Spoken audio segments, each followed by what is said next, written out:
வணக்கம். தலையத்தாரின் நம்மவர் நிகழ்வோடு இணைந்திருக்கின்றோம். அந்த வகையிலே காலம் இதழ் ஆதரவிலே வாழும் தமிழ் புத்தக கண்காட்சியும் விற்பனையும் ராஜ் ராயரட்னம் அவர்கள் எழுதிய சமனற்ற நீதி, அமெரிக்கா நீதித்துறையின் சதியும் எனது போராட்டமும் என்ற நூல் வெளியீட்டு விழாவும் உரைகளும் இடம்பெற்றது. இந்த நிகழ்விலே பல அறிஞர்கள், கவிஞர்கள், சமூக செயல்பாட்டாளர்கள் என பலர் உரையாற்றியிருந்தார்கள். இந்த நிகழ்வுக்கு வானொலி அறிவிப்பாளர் ரமணன் அவர்களின் தலைமையிலே இடம்பெற்றது. இந்த நிகழ்வானது கனடா ஸ்காவ்ரோ வில்லேஜ் கம்யூனிட்டி சென்டர் மண்டபத்திலே 30 நவம்பர் 30 2024 மாலை 4 மணியளவிலே இடம்பெற்றது. இந்த நிகழ்வுகளை தொகுத்து தடையத்தார் நேயர்களோடு பகிர்ந்து கொள்வதில் நாங்கள் பெரும் மகிழ்ச்சி அடைகிறோம். இந்த நேரத்திலே இந்த நிகழ்வை ஒழுங்குபடுத்தி நடத்திய விழா குழுவினர்களுக்கும் காலம் இதழுக்கும் எங்களுடைய இந்த நிகழ்விலே உரையாற்றிய அனைத்து பேச்சாளர்களுக்கும் இங்கே வருகின்ற கனடிய வாழ் தமிழ் மக்களுக்கும் எங்களுடைய அன்பையும் பாராட்டுக்களையும் தெரிவித்துக் கொண்டு இந்த நிகழ்வுக்குள்ளே செல்ல இருக்கின்றோம். அதே நேரத்திலே இந்த சமனற்ற நீதி என்ற இந்த புத்தகத்தை நீங்கள் வேண்ட வேண்டும் என்று சொன்னால் காலம் இதழ் ஆசிரியர் செல்வம் அருளானந்தம் அவர்களோடு தொடர்பு கொண்டு பெற்றுக்கொள்ள முடியும் என்பதையும் கூறிக்கொண்டு நாங்கள் இந்த நிகழ்வுக்குள்ளே செல்வோம். நன்றி, வணக்கம்.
இனிய மாலை வணக்கம்.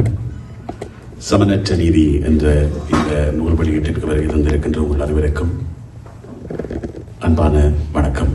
இப்பொழுது அகவணக்கத்தோடு இந்த நிகழ்ச்சி ஆரம்பிக்கின்றோம். உலகம் முழுவதிலும் தொடரும் யுத்தம், இயற்கை அனர்த்தம் முதலியவற்றில் உயிர் நீத்த அனைவருக்காகவும் ஒரு நிமிடம் அகவணக்கம் செலுத்துவோம்.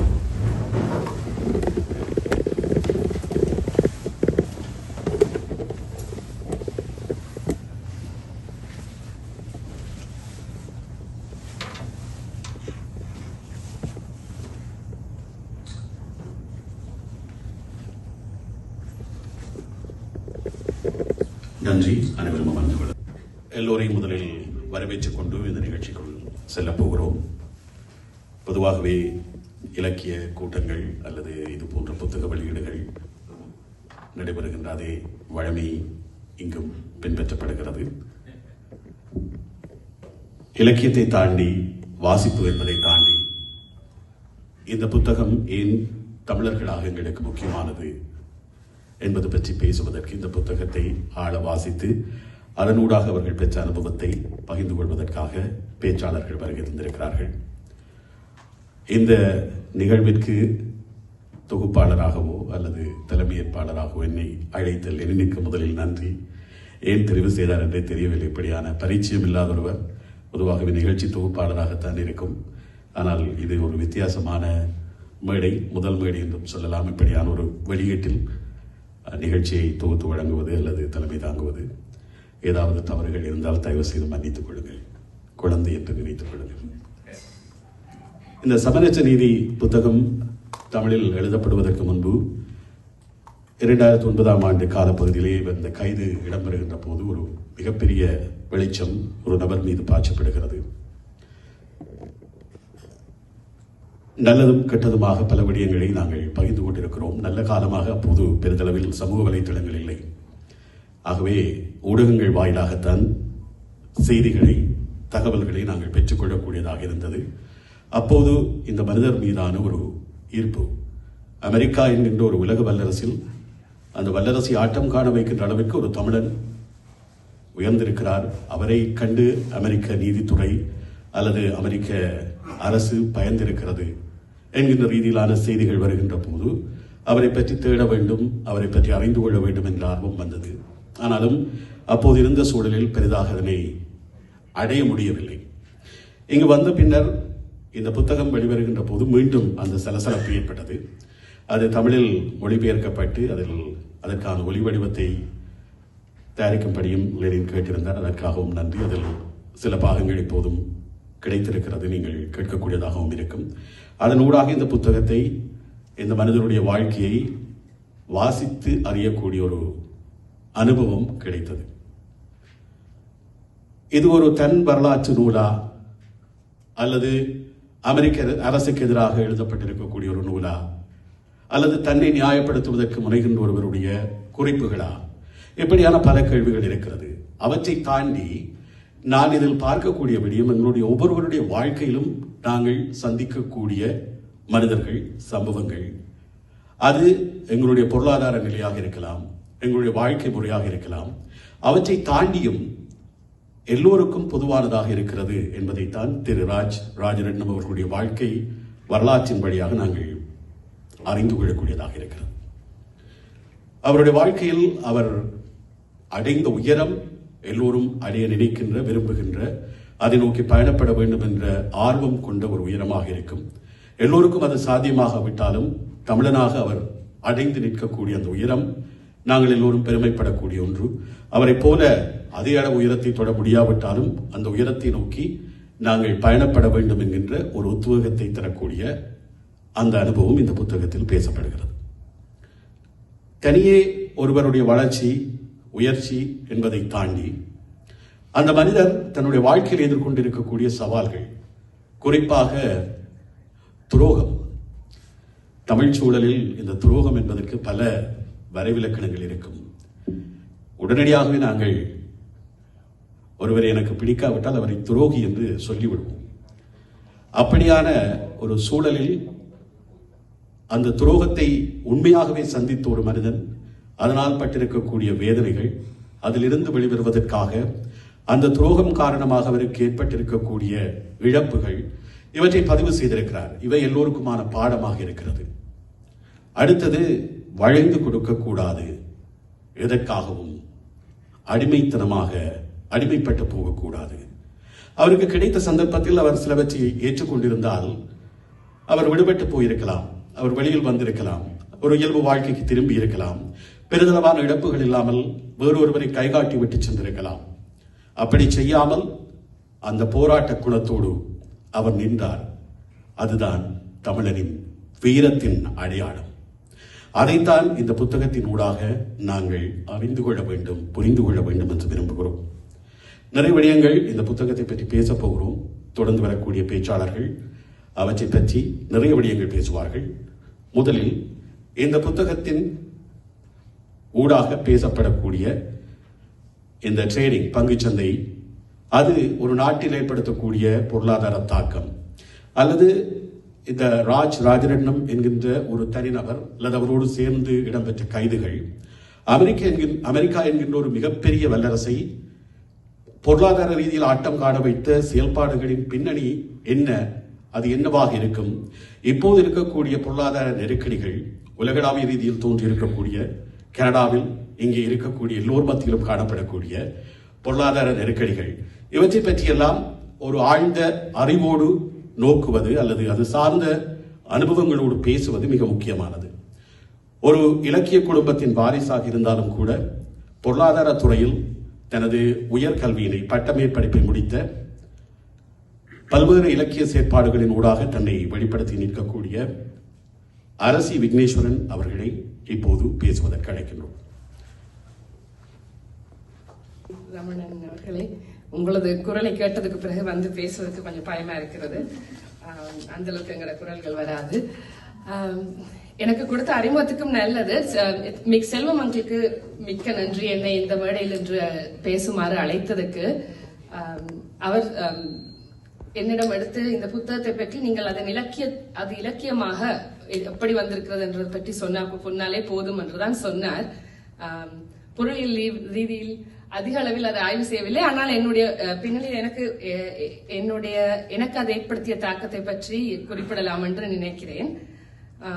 இந்த புத்தகத்தை நான் கிட்டத்தட்ட ஒரு 10 நாளாக எனது வேலைக்கு போய் வர்ற வழியில புகையிரதத்துல கொஞ்சம் நேரமா வாசித்து முடித்தேன். அதனால எனக்கு அது வாசித்த நடுவிலையும் கொஞ்சம் மீட்டி பார்ப்பதற்கான சந்தர்ப்பமும் கிடைத்தது.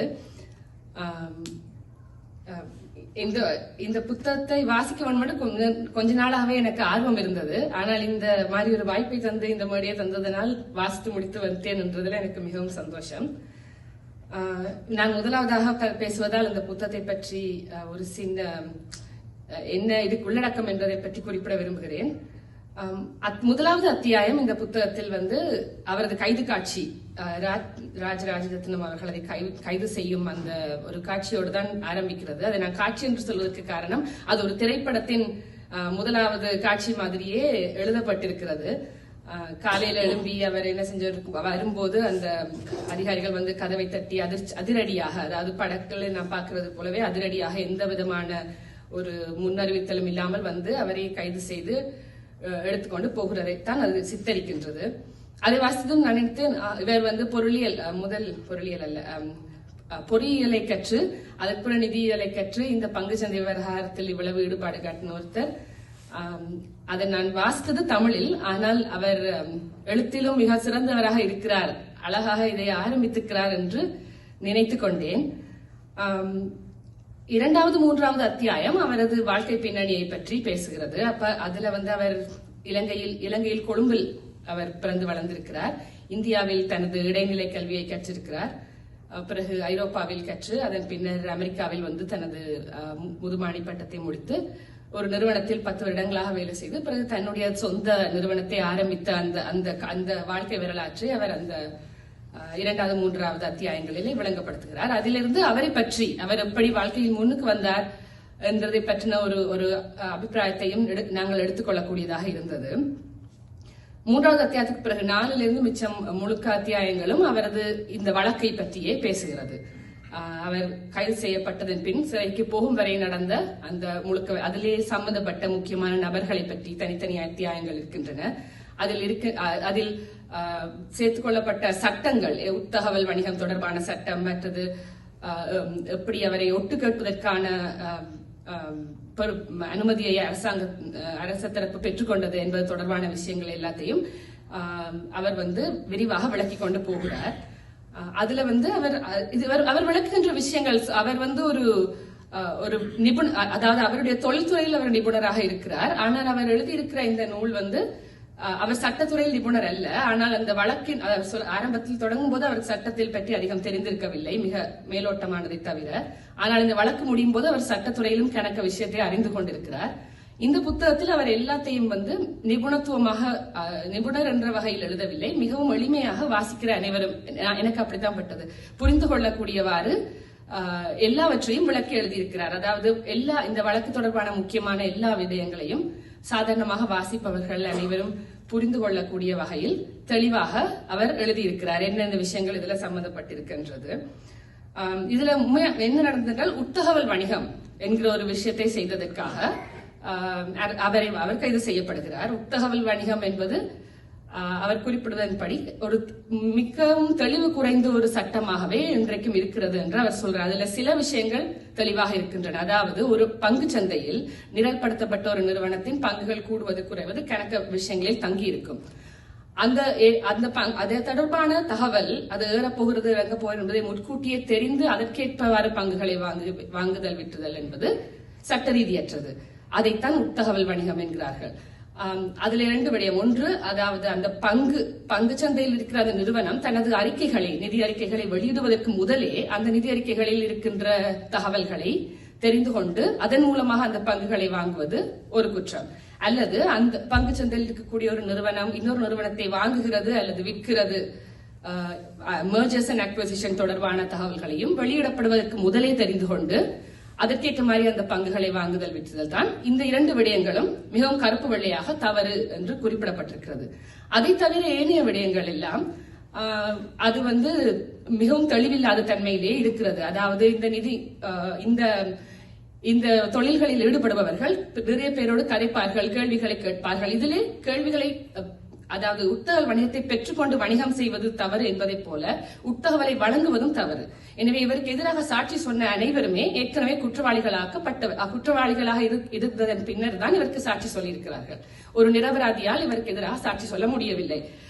அப்படியான கணக்க காரணங்களை வைத்துக் கொண்டு அவர்கள் குற்றவாளி என்பதனால் அரசு தரப்பு அவர்களை வளைத்து சாட்சி, அதாவது அந்த சாட்சியை சொல்வதனால் அவருக்கு தண்டனை குறைக்கப்படும் நிலையை அவர்கள் சாட்சிகள் எல்லாருக்கும் ஏற்பட்டிருக்கிறது. அதனாலேயே இவருக்கு எதிராக அந்த சாட்சிகள் அமைந்திருக்கிறது. இந்த மாதிரி நேரத்தில் இறுதியாக அவர் வழக்கை தொடர்ந்து போராடும் போது அவருக்கான நிறைய அழுத்தங்கள் இருந்தது. அதாவது அவர் வழக்கறிஞரை தெரிவு செய்யும் போதே நியூயார்க் நகரத்தில் இருந்து ஒரு வழக்கறிஞரை தெரிவு செய்தால் கடைசியாக நீங்களும் குற்றத்தை ஒப்புக்கொண்டு ஒத்துழைக்கும் சாட்சியாக மாற வேண்டும், அல்லது உங்கள் குற்றத்தை ஒப்புக்கொள்ள வேண்டிய நிலைமைதான் வரும் என்றால் அதற்காகத்தான் அந்த அரசு தரப்பு உங்களது வழக்கறிஞர் உட்பட எல்லாரும் அழுத்தத்தை கொடுக்க போகிறார்கள் என்று அவருக்கு தெரிய வந்ததுடன் அவர் நியூயார்க் நகரத்திலே இல்லாமல் வேறொரு இடத்துல வாஷிங்டன்ல இருந்து இன்னொரு வழக்கறிஞரை சென்று சந்தித்து தனக்காக அமர்த்திக் கொள்கிறார். ஏனென்றால் கடைசி வரைக்கும் அரசு தரப்பிடம் குற்றத்தை ஒப்புக்கொள்ளும் நோக்கம் அவருக்கு இருக்கவில்லை. ஏனென்றால் அவர் குற்றமற்றவர் என்பதை அவர் உறுதியாக நம்பினார். அவருடைய வழக்கறிஞரும் அதே போல் கடைசி வரை அவருக்காக போராடினார். கடைசியாகவும் இவர் சொல்கின்ற இந்த தகவல்களை வைத்து பார்க்கும் போது தரவு ரீதியாக அவர் பக்கம் குற்றங்கள் இல்லை அல்லது அவர் அந்த எண்ணத்தில் செயற்படவில்லை, அப்படி செய்யப்பட்டும் அதனால் அவர் அதிகம் லாபம் அப்படி செய்து அதனால் அவர் லாபம் ஈட்டவில்லை என்பதை முழுமையாக நிறுவுவதற்கான எல்லா வாய்ப்புகளும் அவர்களுக்கு இருந்தும் இறுதியில் அதாவது அரசு தரப்பு FBI ஊழியர்கள், அரசு தரப்பு வக்கீல்கள், மற்றது வழக்கறிஞர்கள் மட்டுமல்ல நீதிபதியும் சேர்ந்து இந்த வழக்கை, அதாவது நடுவில் அந்த வழக்கு போய்கொண்டிருக்கும் போதே ஒரு கட்டத்தில் அவர்களுக்கு தெரிகிறது இந்த வழக்கை அவருக்கு எதிரான ஒரு நம்பத்தகுந்த சாட்சியம் இல்லை, அதனால் நாங்கள் இதை வாபஸ் வாங்கிவிட வேண்டும் என்ற ஒரு நிலைமை வருகிறது. ஆனால் அதை செய்ய அவர்கள் விருப்பப்படவில்லை. அதற்கு காரணம் அந்த நேரத்தில் அந்த பொருளாதார சூழலில் இருந்த பின்னணி. 2008-9 ஆண்டுகளில் பொருளாதார வீழ்ச்சி ஒன்று ஏற்பட்டது தெரியும். முக்கியமான வங்கிகளில் மிகப்பெரிய மோசடிகள் நடந்தது தெரியும். அந்த வங்கிகளை முழுமையாக இழுத்து மூடினால் முழு பொருளாதாரமே உடைந்து விடக்கூடிய நிலைமை வந்துவிடும் என்பதனால் அந்த வங்கிகளையும் அதிலே தொழில் புரிந்த உயர் மேலதிகாரிகளையும் அரசாங்கம் பாதுகாத்தது, அவர்களை காப்பாற்றியது. நாங்கள் வரி செலுத்தும் மக்களின் பணத்தை கொடுத்து அந்த வங்கிகளை அரசாங்கம் மீட்டது. அதனால் அரசாங்கத்தின் மீதும் பெரும் பணக்காரர்கள் மீதும் மக்களுக்கு மிக பெரும் அதிருப்தி நிலவியது அந்த காலத்துல. அதை எப்படியாவது அதிலிருந்து எப்படியாவது வெளிக்கு வர வேண்டும் அல்லது தங்களுடைய நன்மதிப்பை உயர்த்திக் கொள்ள வேண்டும் என்ற ஒரு நோக்கம் அரசு தரப்பிடம் இருந்தது. அதாவது அதை செய்யக்கூடிய ஒருத்தருக்கு பதவி உயர்வு மாதிரியான ஒரு பதவி உயர்வுகள் எல்லாம் காத்திருந்தன. அரசாங்கத்தின் நன்மதிப்பை உயர்த்தக்கூடிய ஒருத்தருக்கு அந்த வாய்ப்பை பயன்படுத்தி கொண்ட இந்த வழக்கறிஞர்கள் அந்த நேரத்தில் அதை ஒரு ஊடக செய்தியாக பரவலாக்கினார்கள். அதாவது குற்றம் நிரூபிக்கப்படும் வரை ஒருவர் குற்றவாளி இல்லை என்று இருந்த போதும் அவரை கைது செய்த அடுத்த நாளே அவர் அவமான ஊர்வலமாக அழைத்து வரப்பட்டார். அவர் குற்றவாளி என்று சொல்லி எல்லா ஊடகங்களும் அவரை சித்தரிக்கும் மாதிரி அவர்கள் அந்த ஊடகங்களுக்கு செய்தியை வழங்கிக் கொண்டிருந்தார்கள். அவ்வளத்தையும் செய்துவிட்டு இந்த கேஸை அரசாங்கம் வாபஸ் வாங்குவது என்பது ஒரு அவமானமாக அமையும் என்பதால் எப்படியாவது இதை வெல்ல வேண்டும் என்பதற்காக அரசு தரப்பில் சூழ்ச்சிகரமாக மிகுதி நடத்தப்பட்டது என்பதை அவர் இதில் மிகவும் அவர் தனது ஆதாரபூர்வமாக அவர் சொல்லிக் கொண்டு வருகிறார் என்ன நடந்தது என்பதை. என்றால் நிறைய இடங்களில் அதாவது நீதிமன்றத்தில் அவர்களது சாட்சியங்கள் உண்மையற்றவை என்று தெளிவாக தெரிந்த பிறகும் மீண்டும் மீண்டும் அவர்கள் ஒரு சூழ்ச்சிகரமான உத்திகளை பாவித்திருக்கிறார்கள். உதாரணத்துக்கு தொலைபேசி ஒட்டுக்கேட்கள் என்பது அமெரிக்காவில் அதிகமாக இந்த பாவிப்பதற்கு நீதிமன்றம் அனுமதி வழங்குவதில்லை. அதாவது அது தனிமனித சுதந்திரம் என்பதற்கு மதிப்பளிக்கின்ற ஒரு நாட்டில் ஏற்கனவே ஏதாவது ஒரு தேவை இருந்தால் மட்டுமே, அதாவது நீங்கள் நேரில் கூப்பிட்டு ஒருவரை விசாரிக்க முடியாது அல்லது ஏதாவது காரணங்கள் இருந்தால் மட்டுமே தொலைபேசி ஒட்டுக்கேட்டலை நீங்கள் செய்ய முடியும். ஆனால் இவரிடம் மட்டும்தான் முதலாக, அதாவது நிதி சார்ந்த வழக்குகளில் முதலாக தொலைபேசி ஒட்டுக்கேட்கள் பாவிக்கப்பட்டது இவருடைய வழக்கில் மட்டும்தான். அதிலேயே நிறைய சட்ட வல்லுநர்கள் அதனை எதிர்த்திருந்தார்கள். அதாவது இது ஒரு நீதிமன்றத்தின் தீர்ப்பு அதற்கு பிறகு வரப்போகின்ற வழக்குகளுக்கு ஒரு முன்மாதிரியாக அமைந்துவிடும் என்பதால் பலருமே இதை எதிர்த்தார்கள். ஆனால் அந்த ஒட்டுக்கேட்ட உரையாடல்கள் அதிலிருந்து பெறப்பட்ட சின்ன சின்ன துணுக்குகளை கேட்டு கடைசியில் ஜூரி சபையினர் இவருக்கு எதிராக சாட்சி அளித்ததனால் இவர் 11 வருட சிறைக்கு தள்ளப்படுகிறார்.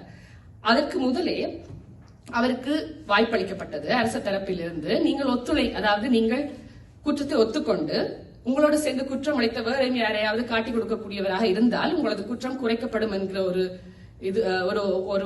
வாய்ப்பு அவருக்கு வழங்கப்படுகிறது. ஆனால் கடைசி வரைக்கும் அவர் அந்த குற்றத்தை ஒப்புக்கொள்ளவும் இல்லை, அப்படி செய்ய அவர் விருப்பப்படவும் இல்லை. அந்த விடயத்தில் மிக உறுதியாக அவர் நின்றிருக்கிறார். அப்படி நின்றதனால் அவருக்கு உண்மையில் எந்த விதமான லாபம் இல்லை என்றால் அவர் அந்த லாபம் இல்லை என்பது காரணம் நிதி ரீதியாகவும் அவர் தனது வழக்கறிஞருக்கும் அந்த வழக்குக்காகவும் நிறைய செலவு செய்தது மட்டுமல்லாமல் அவரது குடும்பம் அவர் நிறைய அவமானங்களையும் சந்தித்து ஊடகத்தில் இன்றைக்கும் நீங்கள் தேடுனீங்கன்னு சொன்னா ஓகே அவர் குற்றம் நிரூபிக்கப்பட்ட ஒரு குற்றவாளி. இதை இதுதான் உங்களுக்கு தீர்ப்பளிக்கப்பட்டிருக்கிறது. இதை நீங்க இந்த புத்தகத்தின் வாசிப்பவர்களுக்கு தெரியுது. ஆனால் சட்டப்படி இன்னும் அவர் அந்த குற்றத்தை அதாவது குற்றத்தை அவர் ஏற்றுக்கொள்ளவில்லை கடைசி வரைக்கும். ஆனால் தண்டனை அனுபவித்துட்டு வந்திருக்கிறார். அப்ப இந்த பின்னணியில தான் நான் இந்த புத்தகத்தை வாசித்தேன். இந்த புத்தகத்தை பற்றி இப்ப நான் சொல்வதென்றால் அதன் மொழியை பற்றி முதல் சொல்ல வேண்டும். இது ஒரு உணர்ச்சி வசப்பட்ட மொழி அல்ல. அவர் தன் மீது சுய பச்சாதாபம் தேடும் வகையில் எந்த விஷயத்தையும் எழுதி இருக்கவில்லை. அது வாசிக்கும் போது தெளிவாக தெரிகிறது. அவர் முதலாவது இரண்டாவது நான் சொன்ன அத்தியாயங்களை தவிர மற்ற ஒரு இடத்திலேயுமே தன்னுடைய குடும்ப அங்கத்தினர்கள் பற்றி அதிகம் பேசிக் கொள்ளவில்லை. தன்னுடைய உணர்வுகளை பற்றியும் அவர் பேசிக் கொள்ளவில்லை. அவர் மிகவும் தரவு ரீதியாக தன்னுடைய நடந்த விஷயங்களை முன்வைக்கிறார். அதாவது அறிவுபூர்வமாக அவர் சொல்கிறார். எல்லா விடயங்களுக்கும் ஆதாரத்துடன் அவர் முன்வைத்துக் கொண்டிருக்கிறார். அவருடைய சொந்த அவர் எப்படிப்பட்டவர் என்பதையும் அதில் இருந்து தெரிகிறது. அதில் ஒரு கட்டத்தில் அவர் சொல்கிறார், நான் மனநல மருத்துவரிடம் போகும்படி என்னை அறிவுறுத்தினார்கள். இந்த நடந்து கொண்டிருக்கும் போது வழக்கு நான் போனேன், முதல் நாளுக்கு பிறகு போகவில்லை. ஏன்னா எங்களுக்கு அது பழக்கம் இல்லை. எங்களுடைய சமுதாயத்தில் எந்த ஆண்களும் அதை செய்வதில்லை, எனக்கு அது செய்ய முடியவில்லை என்று சொல்லி. அப்ப அவர் அவருடைய மொழியிலும் அது தெரிகிறது. அவர் மிகவுமே கவனமாக தரவுகளை முன்வைத்திருக்கிறார். இதுல எந்த இடத்திலையும் உணர்ச்சி தடவும் இல்லை. தனக்கு அதே நேரம் தன்னை ஒரு பாதிக்கப்பட்ட, அதாவது அநீதிக்கு எதிராக நிறைய இடங்களில் குரல் கொடுக்கிறார். அவருக்கு எதிராக நடந்து கொண்ட ஒரு சிலரின் சூழ்ச்சி தொடர்பான கோபம் நிறைய இடங்களில் தெரிகிறது. அதை அவர் திரும்ப திரும்பவும் குறிப்பிட்டிருக்கிறார். ஆனால் தன்னை ஒரு பாதிக்கப்பட்டவராக காட்டி பச்சாதாபம் தேடும் அந்த மொழி இதுல இருக்கவில்லை. மிகவும் எளிமையாக விளங்கக்கூடிய வகையிலும் பல விடயங்களை இதிலே அவர் விளக்கி இருக்கிறார். இதுல இன்னொரு விஷயம் நான் சொல்லணும்னு நினைச்சேன்னா, இந்த உட்தகவல் வணிகம் என்ற விஷயத்துக்கும் அன்று வால் ஸ்ட்ரீட்டில் நடந்த இந்த பெரும் பொருளாதார வீழ்ச்சிக்கும் எந்த விதமான சம்பந்தமும் இருப்பதை யாருமே உறுதிப்படுத்தவில்லை. இது நடந்தது ஒரு வீட்டு கடன் வழங்கல் தொடர்பான வேறு விதமான ஒரு பிரச்சனை. ஆனால் பெரும் பணக்காரர்கள் மீது மக்களுக்கு இருந்த ஒரு கோபத்தை, அதாவது அந்த பிரச்சனையின் மூலகாரணிகளை தண்டிக்க முடியாத ஒரு அரசு தரப்பு இந்த மாதிரியான ஒரு சிலரை பிடித்து அதை ஒரு ஊடக செய்தியாக்குவதன் மூலம் தங்கள் மீது உள்ள மரியாதையை திருப்பி எடுத்துக் கொள்வதற்கு முயற்சி செய்திருக்கிறார்கள் என்பது இதுல இருந்து தெளிவாகிறது. மற்றது உட்தகவல் வணிகம் செய்பவர் லாபத்தை அந்த உட்தகவலை பயன்படுத்தி நிறைய லாபத்தை ஈட்டி இருக்க வேண்டும். அவ்வாறாக லாபம் மட்டுமே ஈட்டியதாக அவரது நிதியத்தில் வரலாறு, அதாவது தகவல்கள் இல்லை. அவர் லாபமும் நட்டமும் அவருக்கு இருந்திருக்கின்றது. ஆனால் கடைசியில் ஜூரி சபையை அவரால் நம்ப வைக்க முடியாமல் போனது என்பதற்காகவும் அவர் சில காரணங்களை நினைக்கிறார். அதாவது அவர் சாட்சி அளிக்கவில்லை நீதிமன்றத்தில் கடைசி வரைக்கும். அதுக்கு அவர் சொல்வது காரணம் தனது வழக்கறிஞர் அப்படி அறிவுறுத்தினார் என்றால் ஒரு சாட்டப்பட்டவர் மனமுடைந்த நிலையில் நீதிமன்றத்தில் நின்றால் எதிர்த்தரப்புவாதிகள் கேட்கும் குறுக்கு கேள்விகளால் அவர் தவறி சொல்கின்ற வார்த்தைகளை கூட பூதாகரமாக பெருப்பித்து அது தவறாக முடியலாம் அப்படி என்று அவருடைய வழக்கறிஞர் கருதியதால் அவரை சாட்சி அளிக்க அந்த மேடையில் அனுமதிக்கவில்லை என்று சொல்கிறார். அந்த ஒரு காரணத்தோடும் அதோடு சேர்ந்து அவரை அவர் சொல்றார், தன்னை பார்க்கும்போது தமிழ் பட வில்லன் போல் இருப்பதாக தனது நண்பர்கள் சொல்வார்கள், ஆனால் நான் நிஜ வாழ்க்கையில் அப்படி அல்ல என்று சொல்லி அப்ப அந்த ஜூரி சபையில் இருந்த சாதாரண மனிதர்கள் அந்த மணித்தியால கணக்காக நடந்த மிகவும் நுணுக்கமான ஆய்வுகளின் பின்னர் அவர் நல்லவர் என்பதை நம்புவதற்கான மிக எளிமையான ஆதாரங்களை அவர்களுக்கு தென்படவில்லை என்று ஏதோ ஒரு காரணத்தால என்று அவருடைய குரல் கேட்ட அந்த தொலைபேசி ஒட்டு கேட்ட இதுகள் எல்லாவற்றையும் கேட்டதன் மூலம் அவருக்கு எதிராகத்தான் சாட்சி அளித்திருக்கிறார்கள். எனவே அவர் அந்த தண்டனையை அனுபவித்தார். ஆனால் கடைசி வரைக்கும் அவர் வெற்றி பெற்று விடுவார் என்று நம்பிக்கொண்டிருந்திருக்கிறார். என்றால் சட்ட ரீதியாக அவர் வெற்றி பெறுவதற்கான சகல வாய்ப்புகளும் இருந்திருக்கின்றது. ஆனால் இந்த உட்தகவல் வணிகம் தொடர்பில் அவர்கள் கைது செய்த யாருமே தங்களது வழக்கில் வெற்றி பெறவில்லை. தாங்கள் குற்றவாளி அல்ல என்று வாதிட்ட யாருமே. மீதி பேர் குற்றவாளிகள் அல்லாமல் இருந்தவர்கள் கூட தாங்கள் குற்றவாளி என்று ஒத்துக்கொண்டார்கள் என்றால் அதன் மூலம் அவர்களது தண்டனை குறைக்கப்படும் வாய்ப்புகள் இருந்தது. இதுதான் அவர் சொல்ல வந்திருக்கின்ற நீதித்துறை பற்றிய ஒரு முக்கியமான விமர்சனம். இந்த புத்தகத்தை நான் வாசித்ததன் பின்னர் எனக்கு 2 விடயங்கள் ஏற்பட்டது. முதலாவது, ராஜரத்னம் என்ற ஒரு நபர் மீதான என்னுடைய மதிப்பு மிக பல்மடங்காக உயர்ந்திருந்தது. என்னென்றால் அவர் மிகவும் திறமைசாலியாக இருந்தார். அதை தெளிவாக காணக்கூடியதாக இருக்கின்றது. அதாவது நிறைய பணம் படைத்தவர்கள் நிறைய பணம் படைத்தவர்கள் மீது எங்கள் யாருக்குமே ஒரு பெரிய நம்பிக்கை மரியாதை இருப்பதில்லை. என்றால் அவர்கள் ஏதோ ஒரு குறுக்கு வழியில் செய்திருப்பார்கள், ஏதாவது ஒரு தவறை விட்டுத்தான் இருப்பார்கள் என்று நாங்கள் நினைப்பதற்கு வாய்ப்பு இருக்கின்றது. அப்படித்தான் மக்கள் நம்பியது, அப்படித்தான் அந்த ஊடகங்களும் ஆராயாமல் அந்த செய்திகளை வெளியிட்டது.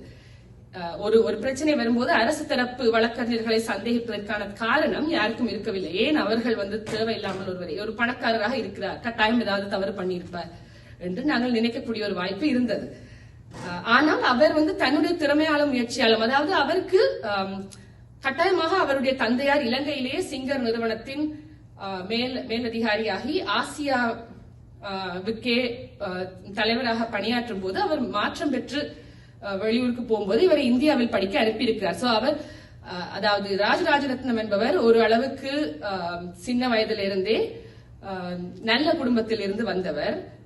ஐரோப்பாவில் படித்து அமெரிக்காவில் படித்து முன்னுக்கு வருவதற்கான அடித்தளங்கள் எல்லாம் அவரிடம் இருந்தது. அது அவருக்கு கிடைத்திருந்தது.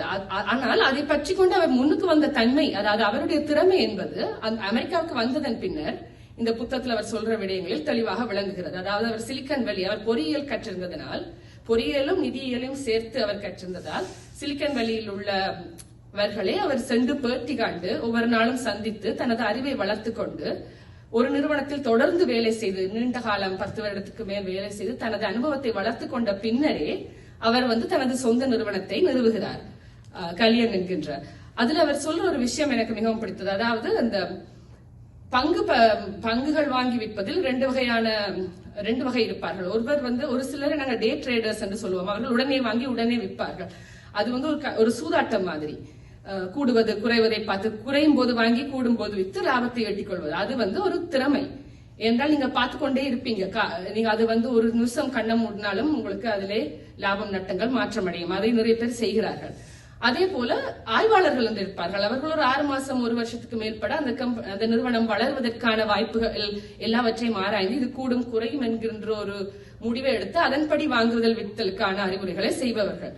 அப்ப ராஜரத்னம் அவர்களது கணிப்பு எவ்வாறாக இருந்தது என்றால் இந்த 2மே தேவை என்பதுதான். ஏனென்றால் நீங்கள் முழுமையாக ஆய்வு செய்தாலும் நீங்கள் தவறான நேரத்தில் வாங்கி தவறான நேரத்தில் விற்க போகிறீர்கள் என்றால் உங்களால் அந்த பயனை பெற்றுக்கொள்ள முடியாது என்பதனால் இந்த 2 பேருமே ஒருவருக்கொருவர் சண்டை பிடித்துக் கொள்வார்கள். ஆனால் அவர்கள் இருவரையும் இணைப்பதுதான் ஒரு நிதி மேலாளரின் வெற்றிக்கு காரணமாக இருக்கும் என்று அவர் சொல்கிறார்.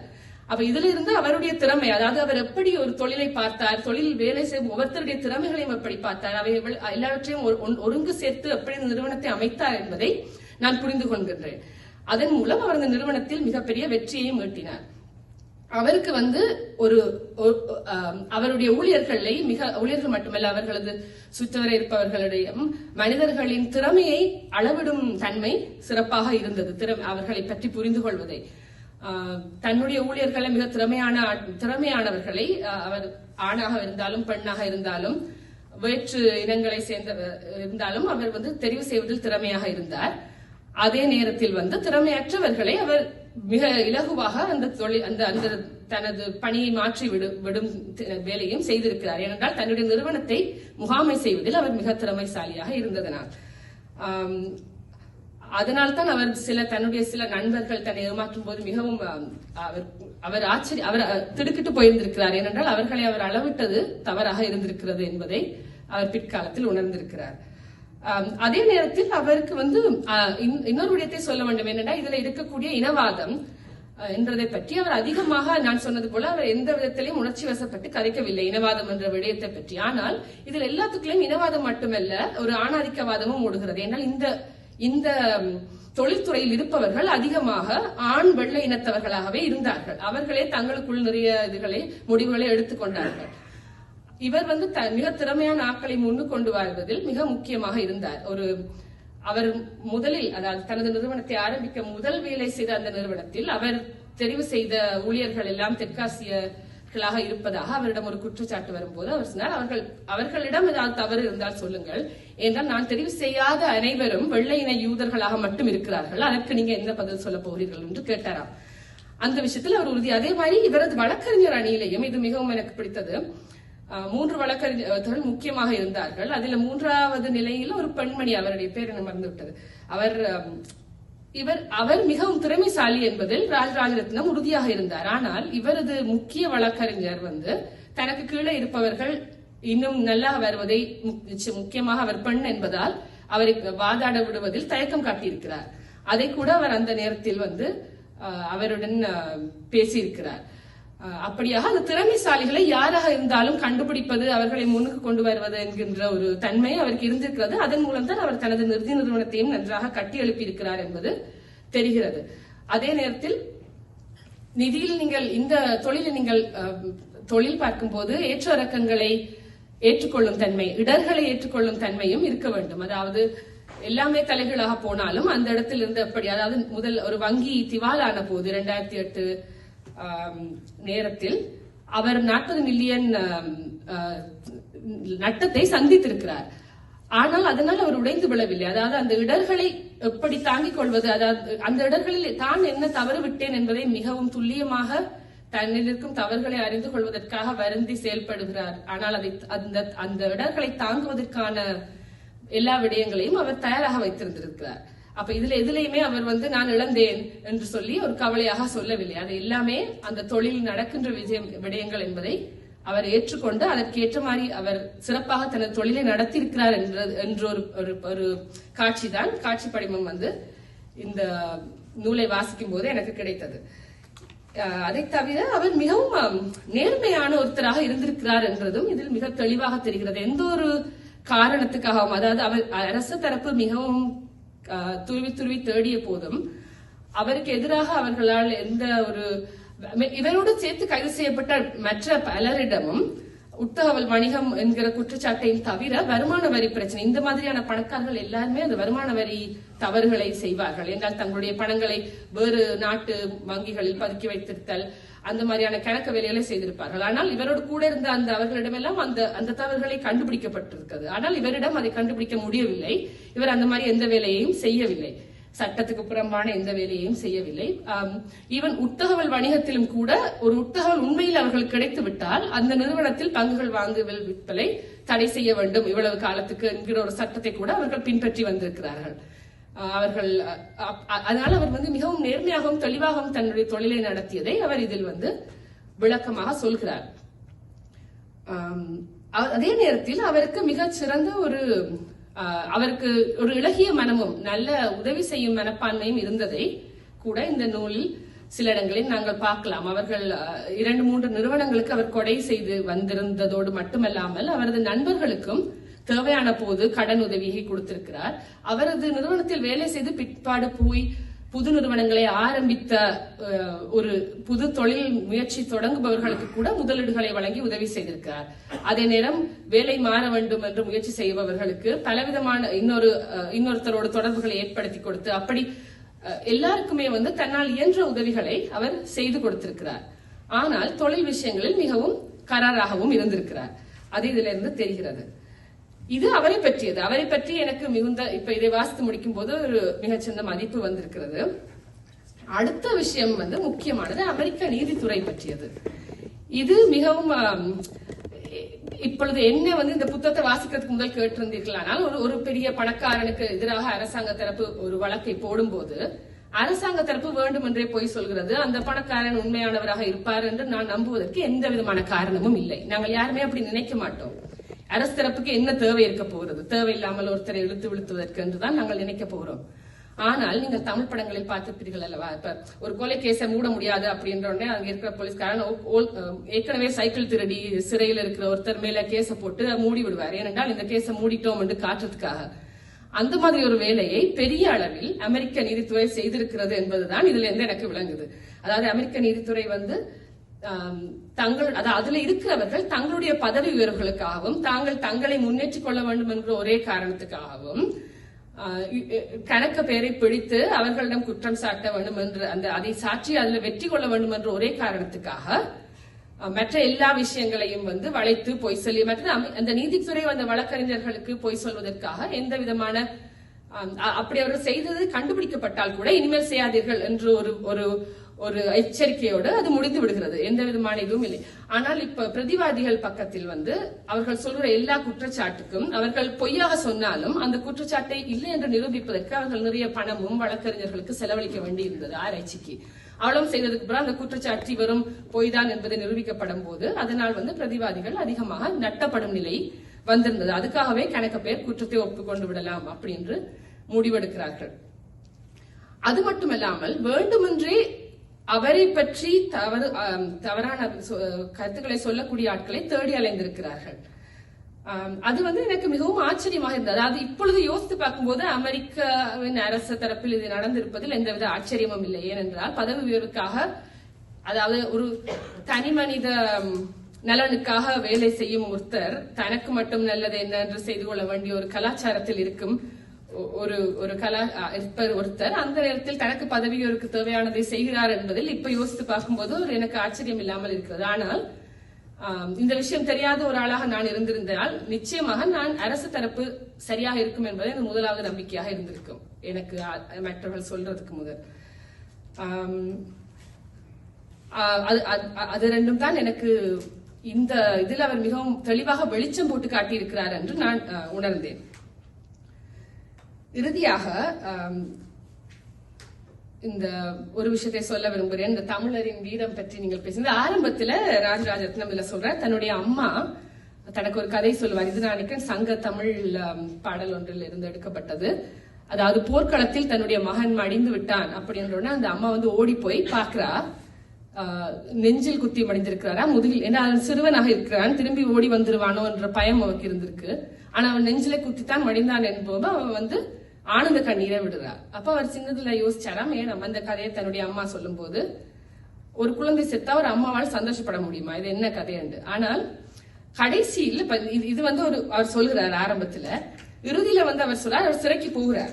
சிறைக்கு போகும்போது அவருடைய அப்பா அவருக்கு சொல்றார், நீ அமெரிக்காவில் இவ்வளவு தூரம் முன்னேறது மட்டுமில்லாமல் அமெரிக்கா என்ற ஒரு பெரிய வல்லரசின் முழு நீதித்துறையுமே எதிர்த்து தனியாளாக நின்று போராடி இருக்கிறாய் அல்லவா, நீ தோத்தாலும் அது எனக்கு சந்தோஷம் என்று சொல்கிறார்.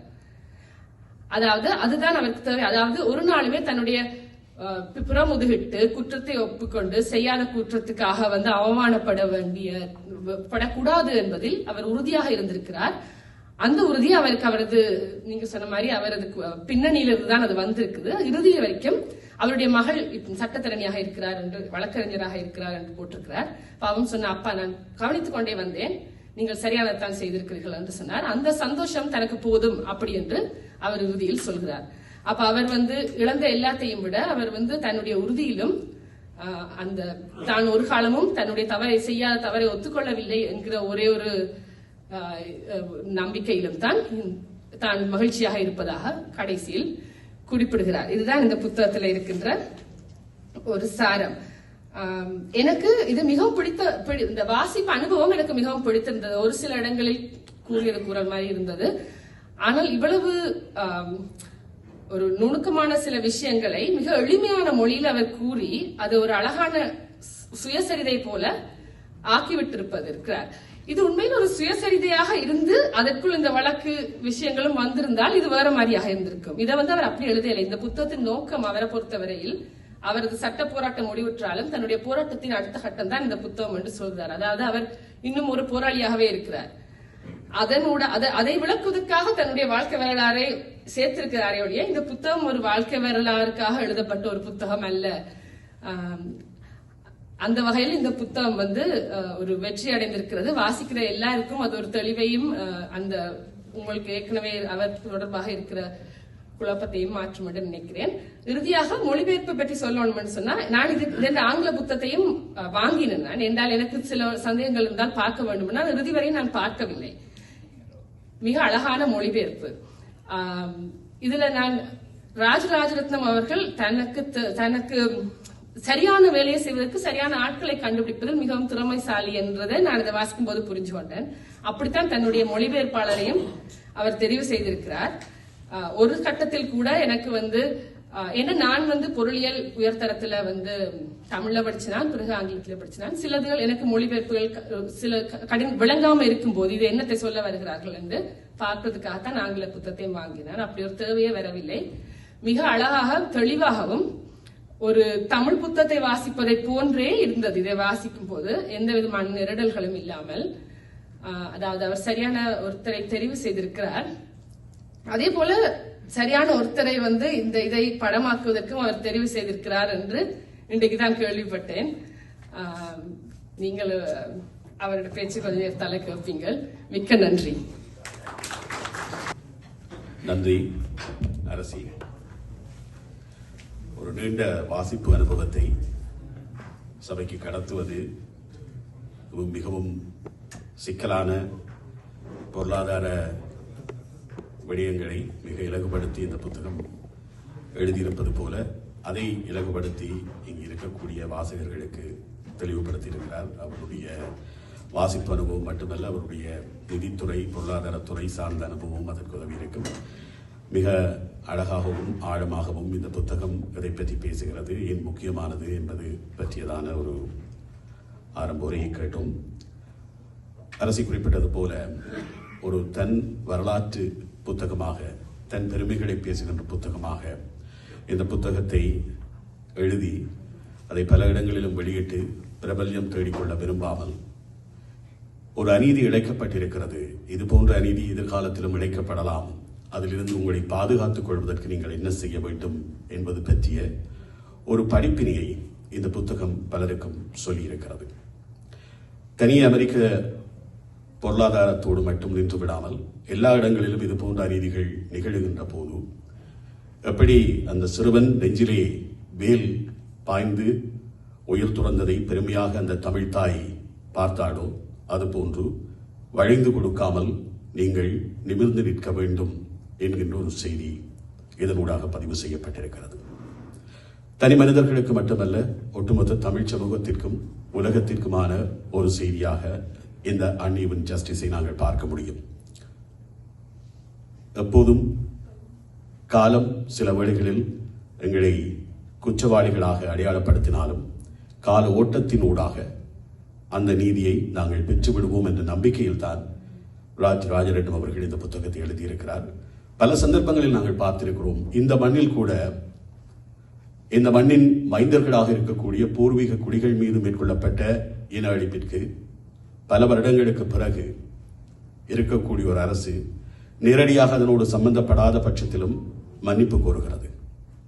இந்த மண்ணின் மைந்தர்களை நாங்கள் அவர்களுக்கு அநீதி இழைத்திருக்கிறோம், அந்த குழந்தைகளை படுகொலை செய்திருக்கிறார்கள், அதற்காக மன்னிப்பு கோருகிறோம் என்று சொல்கிறார்கள்.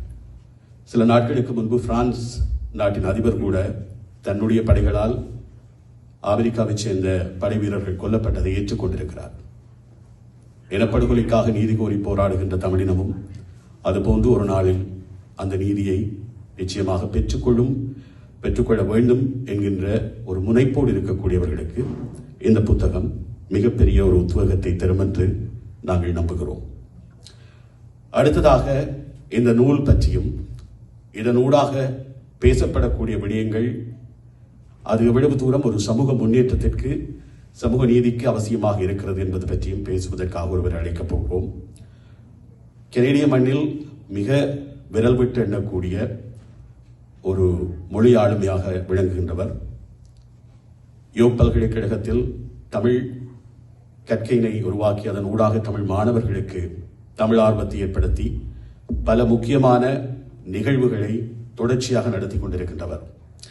அவரிடம் இப்போதும் கேட்டேன், எப்படி உங்களுக்கு நேரம் கிடைக்குது என்று. ஒரு பெண்ணால் முடியும் என்று சொன்னார். நிச்சயமாக இதை தாண்டி பல விடயங்களை செய்திருக்கிறார். அவரை பற்றி நிறைய விடயங்கள் சொல்ல வேண்டும். ஆனால் சுருக்கமாக ஒரு விடயத்தை சொல்ல வேண்டும்.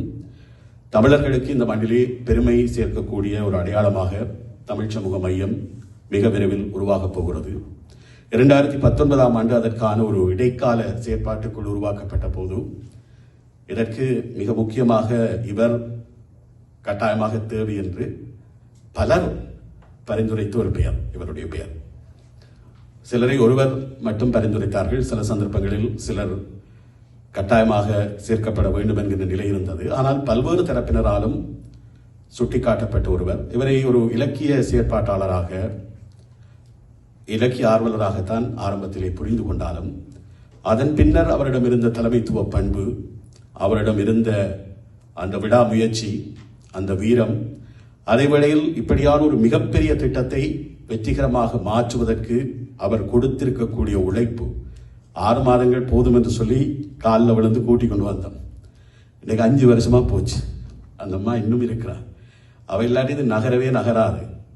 அரசாங்கத்திடமிருந்து காணியை பெற்றுக்கொண்டதாகட்டும், தமிழ் மக்களுடைய இந்த கனேடிய வரலாற்றில் ஏறத்தாழ 4 தசாப்தங்களில் $29 மில்லியன் 2 நிலை அரசுகளிடமிருந்து தமிழ் மக்களுக்கான ஒரு திட்டத்திற்காக பெற்றுக்கொள்ளுகின்ற அளவிற்கு அவருடைய ஆளுமை இருக்கிறது. அதற்காக ஒட்டுமொத்த தமிழ் சமூகமும் அவருக்கு என்றென்றும் நன்றியுடன் இருக்க வேண்டும். அப்படியான ஒருவர் இப்போதும் தமிழ் சமூக மையத்தை வெற்றிகரமாக குறித்த காலத்தில் கட்டி முடிக்க வேண்டும் என்கின்ற முனைப்போடு செயல்பட்டுக் கொண்டிருக்கக்கூடிய தமிழ் சமூக மையத்தின் கடந்த கால பணிப்பாளர் சபையின் தலைவர், இப்போதும் அதன் மிக முக்கியமான ஆணிவேர் திருமதி நீத்ரா ரொட்ரிகோ அவர்கள். இப்போது எல்லோருக்கும் வணக்கம். நான் இந்த ஸ்பீச்சை வாசிக்க போறேன். சரியா? இன்று என்னை பேச அழைத்த லெனினுக்கும் செல்வம் அண்ணாவுக்கும் இந்த நன்றிகள். சமனற்ற நீதி. ஆலிவர் ஸ்டோனின் புகழ்பெற்ற திரைப்படமான வால் ஸ்ட்ரீட்டின் ஒரு காட்சியில் ஃபைனான்சியர் கார்டன் கெக்கோ மக்கள் நிரம்பிய அறைக்கு பேராசை பெரு நன்மை என்று கூறுகிறார். கார்டன் கெக்கோவின் பாத்திரம் புத்தகவல் வணிகத்தின் அடையாளமாகவும் பங்கு சந்தையின் மூலம் அபரிமிதமான செல்வத்தை தேடும் அமெரிக்கர்களுக்கு ஒரு சின்னமாகவும் மாறியது. கெக்கோ தன் உத்தகவல் வணிகத்தின் காரணத்தால் படத்தின் முடிவில் சிறைக்கு சென்றாலும் பேராசை பெருநன்மை என்னும் அவரது நியாயத்தை பல அமெரிக்கர்கள் உள்வாங்கியுள்ளார்கள். அவர்கள் அவரை கதையின் உண்மையான கதாநாயகனாக கண்டார்கள். முதலாளித்துவத்தின் மூலம், ஜனநாயகத்தின் மூலமும் அமெரிக்க கனவை பின்தொடர அவர் பெற்ற உரிமைகளையும் சுதந்திரத்தையும் அவர்கள் நாடுகிறார்கள். இதுவே அமெரிக்காவின் மிக முக்கியமான முரண்பாடு. தனது சொந்த குடிமக்களை சுரண்டும் பேராசையை சன்னதியாக்கி தம் தேசத்தை உருவாக்கிய இனவெறியை புறக்கணிக்கிற அதே நேரத்தில் தன் அப்பாவித்தனத்தை தக்க வைத்துக் கொள்ள முயற்சிக்கிறது. இதுதான் 2009 அக்டோபரில் ராஜரத்னத்தின் வீட்டு கதவை தட்டிய உள்ளார்ந்த முரண்பாடு. தமிழர்கள் உலகமெங்கும் மிக தீவிரமான இனவாதத்தையும் பயங்கரவாதத்தின் கரையையும் குற்றச்சாட்டுகளையும் எதிர்கொண்ட நேரத்தில் இது நிகழ்ந்தது தற்செயல் அல்ல என்றும் யூகிக்கலாம். ஆங்கிலத்திலும் தமிழிலும் புத்தகத்தை படிப்பது எனக்கு ஒரு சுவாரஸ்யமான அனுபவமாக இருந்தது. இருப்பினும் இது ஒரு அவசரமான வாசிப்பு என்று நான் ஒப்புக்கொள்ள வேண்டும். அதனால் பதிப்புகளுக்கு இடையில் விரும்பும் அளவுக்கு ஆழமாக செல்ல என்னால் முடியவில்லை. ஆனால் ராஜரத்னத்தின் இந்த 2 முகங்களும் தெளிவாக தெரிந்தன. அமெரிக்காவில் பிறந்த எவரையும் போல் தன்னை முழுமையாக அமெரிக்கன் என்று நம்புபவர் ஒன்று, சிறுவயதில் உள்வாங்கிய விழுமியங்களை விட்டுக் கொடுக்க முடியாத தமிழன் இன்னொன்று. இந்த அடையாளங்களுக்கிடையில் அவர் ஒரு நேர்த்தியான கோட்டில் நடக்கிறார். சில சமயங்களில் இரு அடையாளங்களுக்கும் உள்ளேயும் வெளியேயும். இளைஞனாக பல நாடுகளுக்கும் இடையில் நகர்ந்தாலும், சிறு வயதில் அறிந்த நாடு போரினால் எவ்வளவோ மாற்றி அமைந்ததாலும், ராஜரத்னம் இலங்கையில் வளர்ந்து தனது வாழ்நாள் முழுவதும் சரளமாக தமிழ் பேசினாலும் தன்னை தனது தாய் நாட்டில் ஒரு வெளிநாட்டவரை போல் உணர்ந்தார். அவர் அமெரிக்காவின் குடிமகனாக தன்னை உணர்ந்தார். அங்கு அவர் வெற்றிகரமாகவும் செல்வந்தராகவும் பல வழிகளில் அமெரிக்க கனவை வாழ்ந்தார். ஆனால் இலங்கை அவரது இதயத்தை தொட்டுக்கொண்டே இருந்ததால் அமெரிக்க உருக்கும் குகையால், அதாவது இந்த மெல்டிங் பாட், அமெரிக்கன் மெல்டிங் பாட் என்ன சொல்லுவாங்க, அதை முழுவதுமாக உள்வாங்கப்படவில்லை. ஒருவேளை இதன் காரணமாகவே அவர் தனது புத்தகத்தில் கூறுவது போல உச்சரிப்பு இல்லாமல் பேசும் ஒரே மொழியான தமிழிலும் தனது புத்தகம் மொழிபெயர்க்கப்பட வேண்டும் என்று விரும்பினாரோ. அன்ஈவன் ஜஸ்டிஸில் ஆங்கில பதிவு வட அமெரிக்க வாசிப்பாளர்களுக்காக வடிவமைக்கப்பட்ட புத்தகம். அதாவது பங்கு சந்தையின் செயல்பாடுகளையும் வால் ஸ்ட்ரீட்டையும் கோர்டன் கெக்கோவின் வார்த்தைகளை அறிந்தவர்களுக்கும் ஆனது. இந்த வார்த்தைகளை ராஜரத்னம் மீது திருப்பிய அரசு வழக்கறிஞர் ரீப்பரார் அவர் கைது செய்யப்பட்டவுடன் பேராசை அவ்வளவு பெருநலன் இல்லை என்று செய்தியாளர்களுக்கு அறிவித்து அவரை அவமானப்படுத்துகிறார். குற்றவாளி என்று நிரூபிக்கப்படும் வரை ஒரு நபர் நிரபராதி என்று கூறும் நாட்டில் நீதிமன்றத்திற்கு கொண்டு வரப்படுவதற்கு முன்பே அமெரிக்க ஊடகங்களில் எவரையும் விசாரிக்கலாம் மற்றும் கண்டனம் செய்யலாம் என்பதையும் புத்தகம் விளக்குகிறது. அமெரிக்க நீதி அமைப்பையும் பல ஹாலிவுட் திரைப்படங்களையும் டிவி நிகழ்ச்சிகளிலும் பொருளாக அமையும் பரபரப்பான நீதிமன்ற நாடகங்களையும் நன்கு அறிந்த வாசகர்களை நோக்கி இந்த புத்தகம் இயக்கப்பட்டது. ஒரு மொழிபெயர்ப்பாளர் இத்தகைய படைப்பை அணுகும் போது இந்த பிரதான தருணங்களும் கலாச்சார தயாரிப்புகளும் தமிழ் வாசிப்பாளர்களுக்கு ஏதேனும் சம்பந்தத்தை அல்லது அர்த்தத்தை கொண்டு வருகின்றனவா என்பதை சிந்திக்க நேர்கிறது. ஒரு எழுத்தாளர் எழுதும் போது தனது வாசகர் பற்றி சிந்திக்கிறாரோ இல்லையோ, ஒரு மொழிபெயர்ப்பாளர் தன் வாசகர் பற்றி சிந்திக்கத்தான் வேண்டும். அவர்கள் மூல மொழியின் அர்த்தத்திற்கு மிக நெருக்கமான சொற்களை மட்டும் தேட வேண்டும். அவை அழகான உருவங்களாக இருந்தாலும் சரி, சிக்கலான தொழில்நுட்ப சொற்களாக இருந்தாலும் சரி, அவர்கள் ஒட்டுமொத்தமாக ஆசிரியர் சொல்ல முயற்சிக்கும் அர்த்தத்தையும் அந்த அர்த்தத்தின் மொழியும் கலாச்சாரமும் மற்றவர்களுக்கு செல்கிறதா என்பதை சிந்திக்க வேண்டும். இவையெல்லாம் இந்த புத்தகத்தை இன்னொரு மொழியில் படிக்கும் நபரை பற்றி ஆழமாக சிந்திக்க தூண்டுகிறது. அப்படி சிந்தித்துத்தான் எஸ். ஜெபநேசனும் சோ. பத்மநாதனும் அவர்களும் இந்த நிலைவலையை மிக அழகாக மொழிபெயர்த்திருக்கிறார்கள். இருப்பினும் இந்த புத்தகங்களுக்கு இடையே சில அர்த்தமுள்ள வேறுபாடுகள் உள்ளன. முதல் வேறுபாடு தமிழ் பதிப்பின் அறிமுகத்தில் எழுகிறது. ஆங்கில பதிப்பு நிதியுலகின் உண்மைகளையும் அதை சூழ்ந்த பேராசையையும் அமெரிக்காவின் மீதான ராஜரத்னத்தின் நம்பிக்கையை கிட்டத்தட்ட அழிக்கும் சோதனைக்கும் நேரடியாக செல்கிறது. தமிழ் பதிப்பு ராஜரத்னம் தனது தாயகத்திலிருந்து மேற்கொண்ட பயணம், அவரது சாதனைகள், நற்செயல்கள், அவரது பெருங்கனவுகள், அமெரிக்க நீதி அமைப்புகளின் மீதான அவரது நம்பிக்கை, அவர் அனுபவித்த துரோகங்கள் எல்லாவற்றிற்கு பின்பும் நற்செயல்களை தொடர்ந்து செய்யும் திறனில் அவர் எப்படி நம்பிக்கை வைத்திருக்கிறார் என்ற எண்ணங்களோடு தொடங்குகிறது. இந்த அறிமுகம் தமிழ் வாசிப்பாளர்களுக்கானது. ஏனெனில் இது தனது தாயகத்தை விட்டு வெளியேறிய ஒருவரின் பயணத்தையும் போராட்டத்தையும் அந்த சூழ்நிலையில் எப்படி தன் நெறிமுறைகளை பாதுகாப்பதையும் மையமாக கொண்டுள்ளது. அந்த நெறிமுறைகள் அவர் அனுபவித்த அநீதிகளை தாங்கும் தைரியத்தை அளித்தன என்றும் சொல்கிறது. இந்த அறிமுகம் தமிழ் வாசகரை வித்தியாசமான கண்ணோட்டத்துடன் புத்தகத்திற்குள் வர அனுமதிக்கிறது. வெறுமனே அமெரிக்க நீதி அமைப்பை பகுப்பாய்வு செய்யாமல் அநீதி என்றால் என்னவென்று அறிந்தவர்களாக, அதையும் மீறி பிழைத்தவர்களாக ராஜரத்னத்துடன் இந்த சுயசரிதையில் தமிழர் நகர்ந்து போகலாம். வால்டர் பெஞ்சமின் மொழிபெயர்ப்பு மூல எழுத்தின் எதிரொலியை உருவாக்குகிறது என்று எழுதியிருக்கிறார். ஆனால் வெவ்வேறு மொழிகளில் ஒரே பொருளை சுட்டிக்காட்டும் சொற்கள் ஒன்றையொன்று விளக்கும் அர்த்தங்களை கொண்டிருக்கலாம் என்றும் எழுதினார்.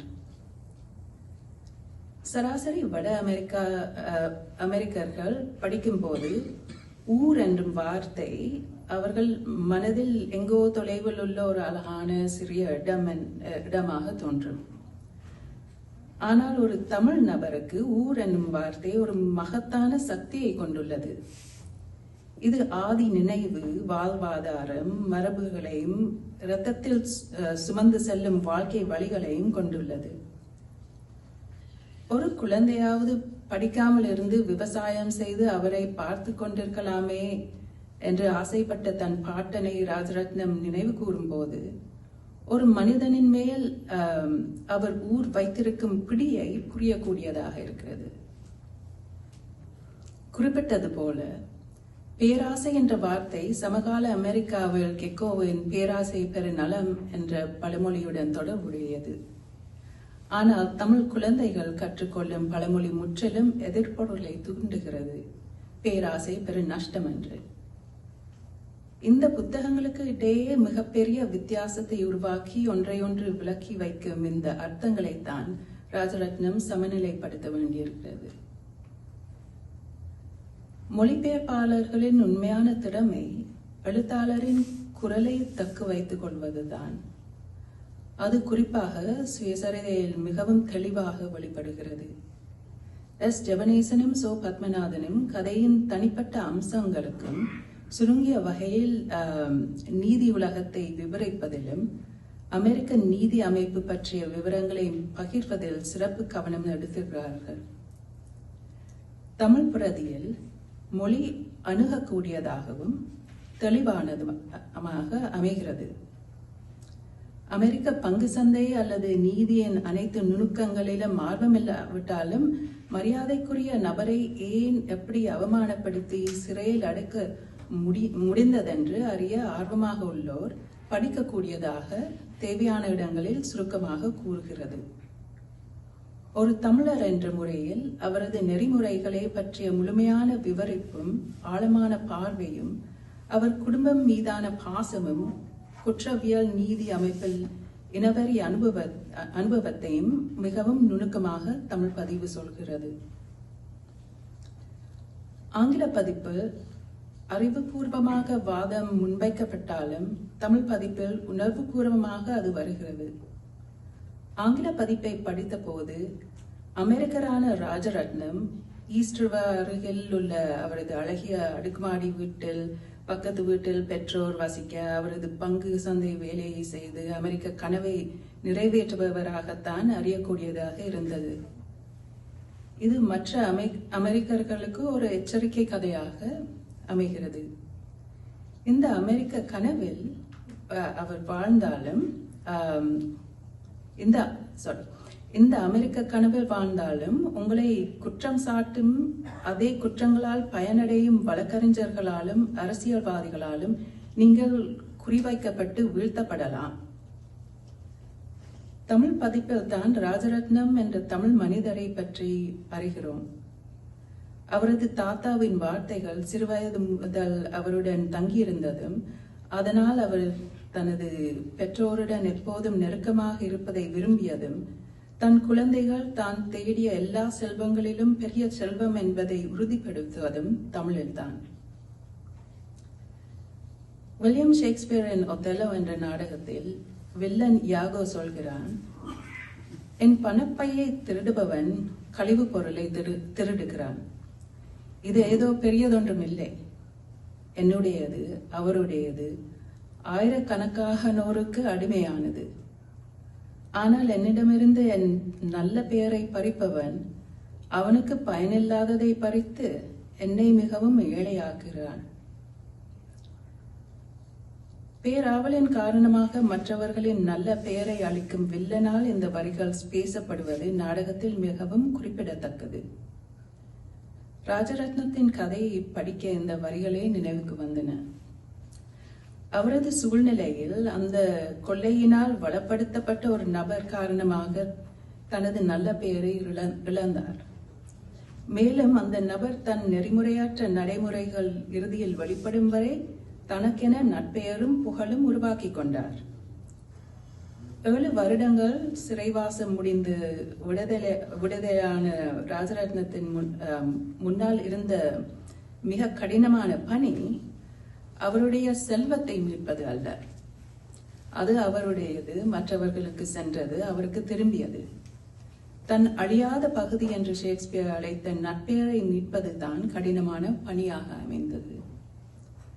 ஒரு அமெரிக்கராகவும் தமிழராகவும் தனது நற்பெயரை மீட்டெடுக்கும் பணி தொடங்குவது அவரது சுயசரிதையிலும் அதன் திறமையான மொழிபெயர்ப்பிலும் அடங்கியுள்ளது. நன்றி. நன்றி நித்ரா. மிக அழகாக, மிக முக்கியமாக இந்த மொழிபெயர்ப்பு பேசக்கூடிய விடயம். ஒரு நல்ல பெயரை ஊடகத்தின், அரசின், நீதித்துறையின் சதியால் துளைத்த ஒருவர் அதை மீள பெற்றுக் கொள்வதற்காக தொடங்கிய போராட்டத்தின் முதல் அத்தியாயமாக இந்த சமநற்ற நீதியை கொள்ளலாம். அதை தாண்டி ராஜரட்னம் என்கின்ற ஒரு மிக பெரும் செல்வந்தர் அந்த செல்வத்தோடு மட்டும் நின்று விடவில்லை. ஆயிரக்கணக்கான குடும்பங்களுக்கு சத்தமில்லாமல் வாழ்வாதார உதவிகளை ஏற்படுத்தி கொடுத்திருக்கிறார். இன்னமும் யுத்தம் தின்ற பூமியில் புதிய புதிய முயற்சிகளை இளம் தலைமுறை தொடங்குவதற்காக தன் நிபுணத்துவ அறிவை, தனக்கு இருக்கக்கூடிய நிபுணத்துவ அறிவு கொண்டவர்களின் வலையமைப்பை எல்லாம் பயன்படுத்தி அங்கு ஒரு மிக பெரும் பொருளாதார எழுச்சிக்கான விதைகளை தூவிக் கொண்டிருக்கிறார். அதுதான் மிக முக்கியமானது. வெறுமனே பிறந்தோம், வாழ்ந்தோம், உழைத்தோம், அந்த உழைத்த சொத்தை அடுத்த தலைமுறைக்கு கொடுத்துவிட்டு சென்றோம் என்று நின்று விடாமல் தான் பெற்ற அனுபவத்தை, அதன் மூலம் தனக்கு கிடைத்திருக்கக்கூடிய அனுகூலங்களை தனது சமூகத்திற்காக, தனது மண்ணுக்காக வழங்குகின்ற அந்த பெரும் மனது மிக முக்கியமானது, போற்றுதற்குரியது. அது இன்னும் இன்னும் வேர்கொண்டு எங்கள் மண்ணில் மிக பெரும் விருட்சங்களாக உருவாக வேண்டும் என்பதுதான் எல்லோருடைய பிரார்த்தனையாகவும் அவாவாகவும் இருக்கிறது. அதை நோக்கிய பயணத்தில் தான் இது போன்ற சிறு நிகழ்வுகளின் ஊடாக அவரையும் அவரின் பயணத்தையும் மற்றவர்களோடு பகிர்ந்து கொள்ள நாங்கள் முனைகிறோம்.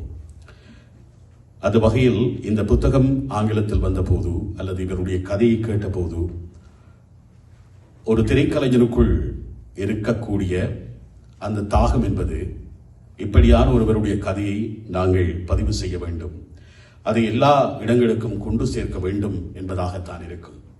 இது ஒரு அவசர உலகம். வாசிப்பு என்பதை நேசிக்கின்ற மனிதர்கள் குறைந்து விட்டார்கள். ஒரு காலத்தில் புத்தகங்கள் ஊடாக அல்லது பாரம்பரிய ஊடகங்கள் மூலமாக மட்டுமே செய்திகள் பகிரப்பட்டும் நுகரப்பட்டும் கொண்டிருந்த காலம். இணையம் தொடங்கி சமூக வலைத்தளங்கள் வந்த பின்னர் அவற்றினூடாக எல்லோரும் ஊடக அரிதாரம் பூசிக்கொள்ள, உண்மையும் பொய்மையும் கலந்ததாக, ஒன்றுக்கும் உதவாததாக இருக்கக்கூடியதும் செய்தி பரிமாணம் பெறுகிறது. அது கவனிப்பு பெறுகிறது. அதன் மூலமாக புரட்சிகளும் கூட நடக்கின்றன. அண்மையில் நாங்கள் நிறைய அனுபவங்களை பார்த்திருக்கிறோம்.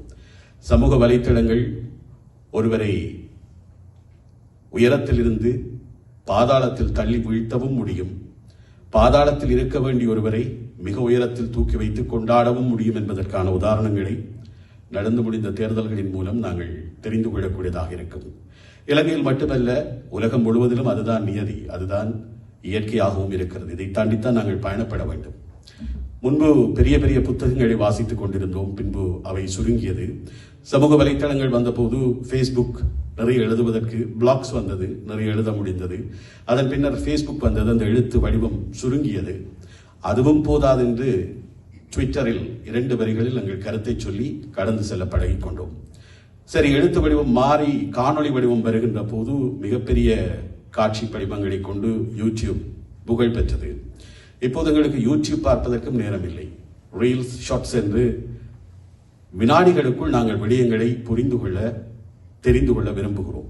அப்படியாக புரிந்து கொள்ளப்படுகின்ற விடயங்களில் உண்மை எவ்வளவு தூரம் இருக்கும், அதன் ஆழம் என்ன என்பதை நாங்கள் அறிந்து கொள்ள முடியாது. இப்படியாக நுனிப்புல் மேயக்கூடிய இந்த நுகர்வுதான் எங்களுக்குள் மிக பெரும் சிக்கல்களை தோற்றுவித்துக் கொண்டிருக்கிறது. அதை தாண்டி ஒரு முழுமையான பார்வையை, ஒரு முழுமையான புரிதலை தர வேண்டுமாக இருந்தால் நாங்கள் வாசிக்க வேண்டும், அல்லது ஒரு முழுமையான காட்சியை நாங்கள் பார்க்க வேண்டும். அந்த 2 பக்கங்களையும் சரிவர புரிந்து கொண்டிருக்கக்கூடிய ஒரு மிக முக்கியமான படைப்பாளி, இந்த சமனற்ற நீதி வெளிவருவதற்கு காரணமாக இருந்தவர், அது கனடாவில் வெளியிடப்படுவதற்கும் காரணமாக இருந்தவர். அதை தாண்டி இப்போது வாசிப்பு என்பது தொலைந்திருக்கின்ற சூழலில் இந்த கதையை அடுத்த தலைமுறைக்கு கொண்டு சேர்ப்பதற்கு என்ன செய்யலாம் என்ற அடிப்படையிலே தன்னுடைய கனதியான திரை அனுபவங்களின் மூலம் இப்படியான ஒரு முக்கியமான கதையை காட்சி படிமங்களாக கொண்டு சேர்ப்பதற்கான முயற்சியில் ஈடுபட்டிருக்கக்கூடியவர். தமிழ் மக்களுடைய வாழ்வியலை வெவ்வேறு பார்வைகளின் ஊடாக தொடர்ந்து பதிவு செய்து வித்தியாசமான ஒரு படைப்பாளியாக தன்னை அடையாளப்படுத்தி நிற்கின்றவர். இன்றைய இந்த நிகழ்விற்கும் இதுபோன்று தொடரப்போகின்ற பல நிகழ்வுகளுக்கும் மிக முக்கியமான காரணியாகவும் இருக்கின்ற நண்பர் லெனின் அவர்களை நன்றியோடும் அன்போடும் உரையாற்ற அழைக்கின்றோம். எல்லாருக்கும் வணக்கம். நான் ஒரு பேச்சாளர் இல்லை, படம் எடுக்கிறார். ஆனால் ரமணன் சொன்ன மாதிரி ராஜண்ணா இந்த புத்தகத்தின் ரைட்ஸை எனக்கு தான் தந்திருக்கிறார். அதை திரைப்படமாக ஆகணும்னு லேசப்பட்ட வேலை இல்லை. ஆனால் நான் இப்போ ரமணன் சொன்ன மாதிரி என்னத்துக்கு இந்த கதை ஒரு முக்கியமான கதை, இது ஏன் நாங்கள் திரைப்படமாக ஆக்கணும்ன்றதை பற்றி கதைக்கலாம்னு நினைக்கிறேன். நான் 2 விஷயத்தை பற்றி இந்த பேச்சு மிகவும் சுருக்கமாக இருக்கும். 2 விஷயத்தை பற்றி கதைச்சிட்டு அது எங்களுக்கு எவ்வளோ ஒரு முக்கியமான இந்த கதைன்றதை சொல்லி போட்டு முடிக்கலாம்னு நினைக்கிறேன். முதலாவது விஷயம் இவர் அநியாயமாக சூழ்ச்சியால் அமெரிக்க நீதித்துறையால் பிடிச்சு அவர் செய்யாத குற்றத்துக்கு வழக்காடினார். அது அமெரிக்க நீதித்துறையோட எவ்வளவோ பொருள் செலவு, எவ்வளவோ மன உளைச்சல், எவ்வளோ ஃபேமிலிக்குள்ள சிக்கல்களெல்லாம் தாண்டி மிகவும் கடினமாக 2 வருடங்கள் போராடியும் மிகவும் மூக்கத்தனமாக தோற்கடிக்கப்படுகிறார். 14 குற்றச்சாட்டுகள், 14லையும் குற்றவாளி என்று ஜூரிஸ் கண்டுபிடிச்சு ஆள் வந்துட்டார். வீட்டை இருக்கல இவருக்கு அடுத்தது தண்டனை பிற சிறைச்சாலை போகிறது தான் இவற்றை அடுத்த கட்டம். அப்போ அமெரிக்க அரசு தரப்பினர் ப்ரீபரான குரூப் ப்ரீபரான் அரசு தரப்பின் நிதித்துறை தலைமை லோயர். அப்போ அவங்க ஒரு டீல் கொண்டு வராங்க. அந்த டீல் ராஜத் குப்தாண்டி இவரோட ஒரு காலம் பயணித்து வருவதை பற்றினா அவருக்கு அகெயின்ஸ்டாக ஒத்துழைக்கும் சாட்சியாக நீங்கள் மாறி தாங்கள் சொல்வதை அவருக்கு அகெயின்ஸ்டாக நீ சொன்னா நீங்கள் ஸ்ட்ரைக்கு போயிடாதுன்னு ஒரு டீலை கொண்டு வராங்க. இது எப்போ நடக்குது? இவர் கிட்டத்தட்ட $250 மில்லியன் ஸ்பெண்ட் பண்ணி அமெரிக்காவோட அடிபட்டு 2 வருஷம் இல்லாத விளைச்சல் எல்லாம் போய் கேலியன் எல்லாம் க்ளோஸ் ஆக்கி மிகவும் ஒரு அடிமட்டத்தில் இருக்கக்குள்ள இந்த டீல் வருது. வரக்குள்ள இவர் நிராயத்தி விடுறார், தான் அப்படி செய்ய மாட்டேன். அப்போ இதுக்குள்ள நாங்கள் என்ன கொண்டு பார்க்கணும், இந்த ராஜத் குப்தா யாரே அவர்கள் காட்டி கொடுக்க சொன்னார்களோ அவர் ஒரு நல்ல மனுஷன் இல்லை. அவரை பற்றி ஒரு சாப்டரை இதில் எழுதியிருக்கிறார். அவருக்கு இவரில் இருந்த மதிப்பெல்லாம் மாற்று அவர் ஒரு கேடுகட்ட மனுஷன் ஒரு சாப்டரே இதில் இருக்குது. இப்போ ஒரு சகோதரனையோ அல்ல ஒரு நண்பனையோ அல்லது அவருக்கு பணியாற்றினால காட்டி கொடுக்கறதுனால ஒரு குற்ற உணர்வுகள் எல்லாமே இருக்கும். அப்படிப்பட்ட ஒரு மனுஷனும் இல்லை. அப்படி இருந்தும் இவர் திட்டவட்டமாக நிராகரித்து விடுகிறார். இது ஒரு 2 3 தரம் வர்றாங்க, வேற நிராகரித்து விடுறார்.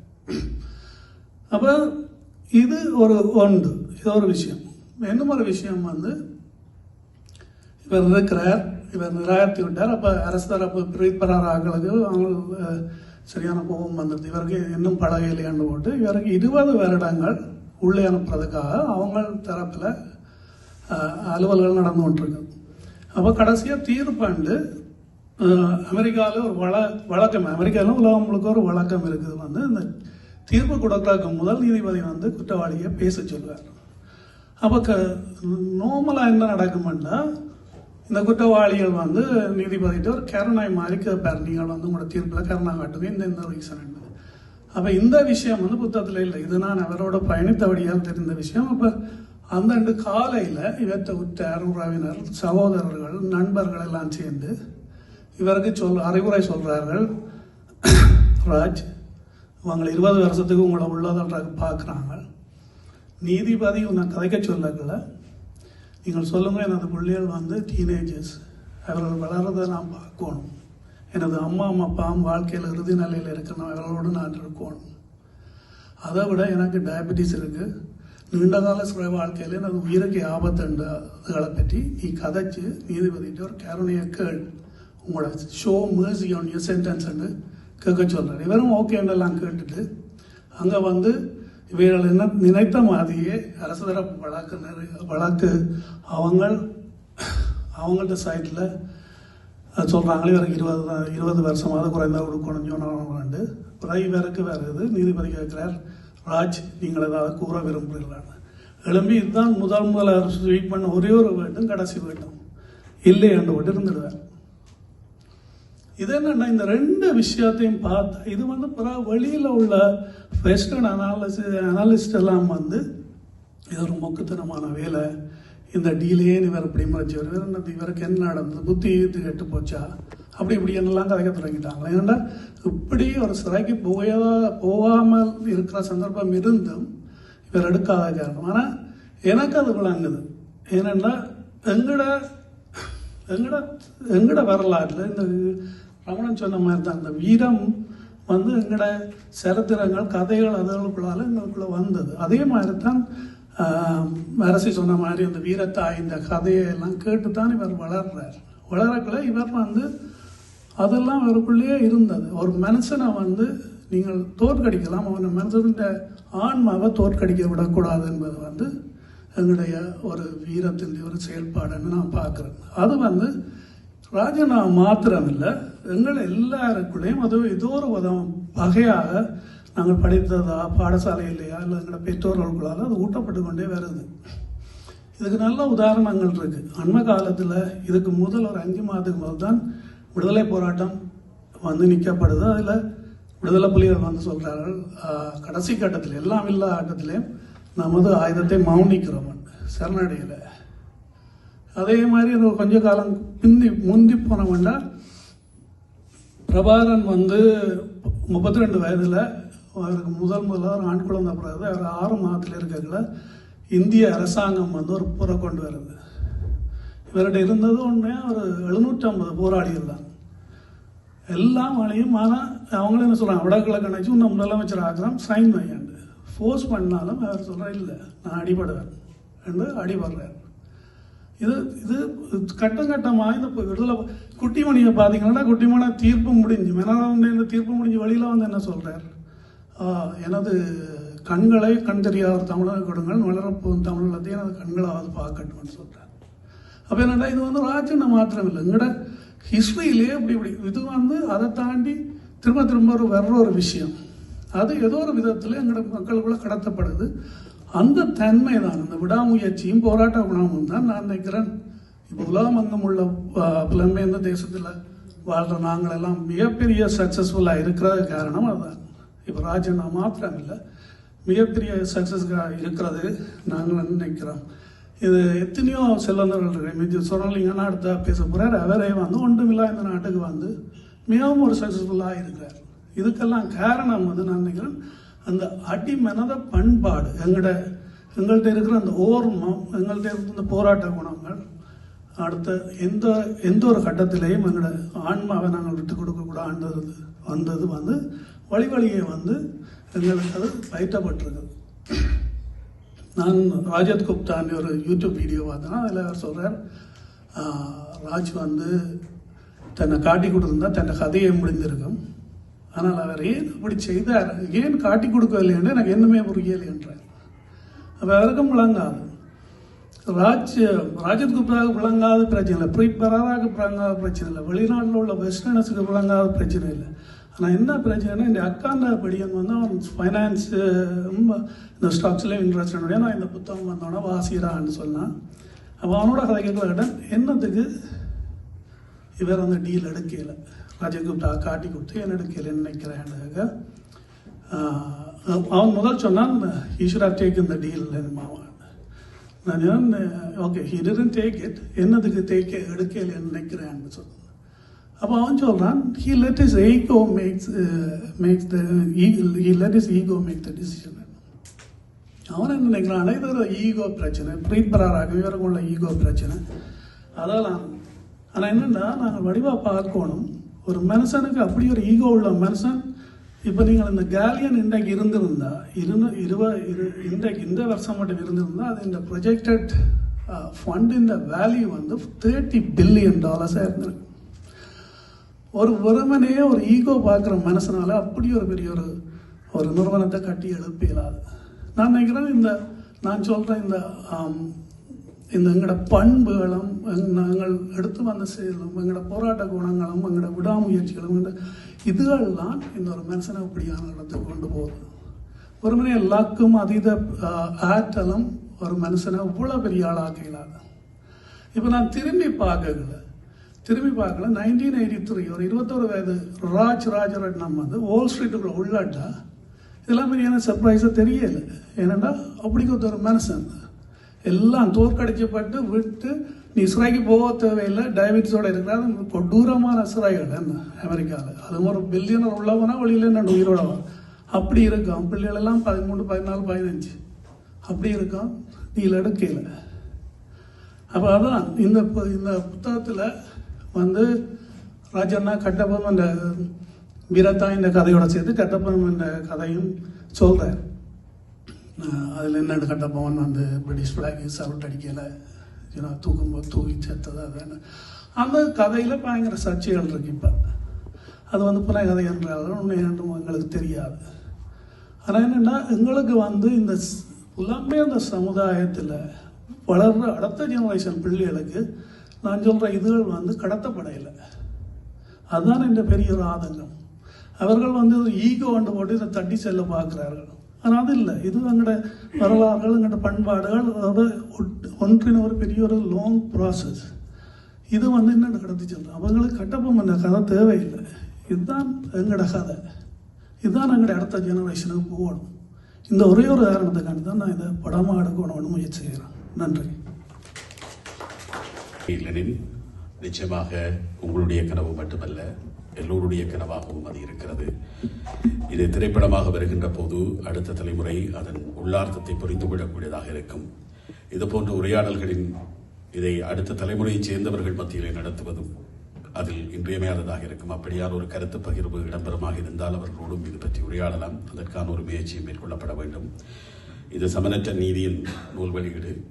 நிச்சயமாக நாங்கள் அன்இவன் ஜஸ்டிஸையும் வெளியிட வேண்டும். அதில் பல இளம் தலைமுறையினரையும் உள்ளிருத்து அவர்களிடோடும் ஒரு உரையாடலை நடத்துவதன் மூலம் அது பேசுகின்ற அந்த உள்ளார்ந்த செய்தியை நாங்கள் கடத்த முடியும் என்று நம்புகிறேன்.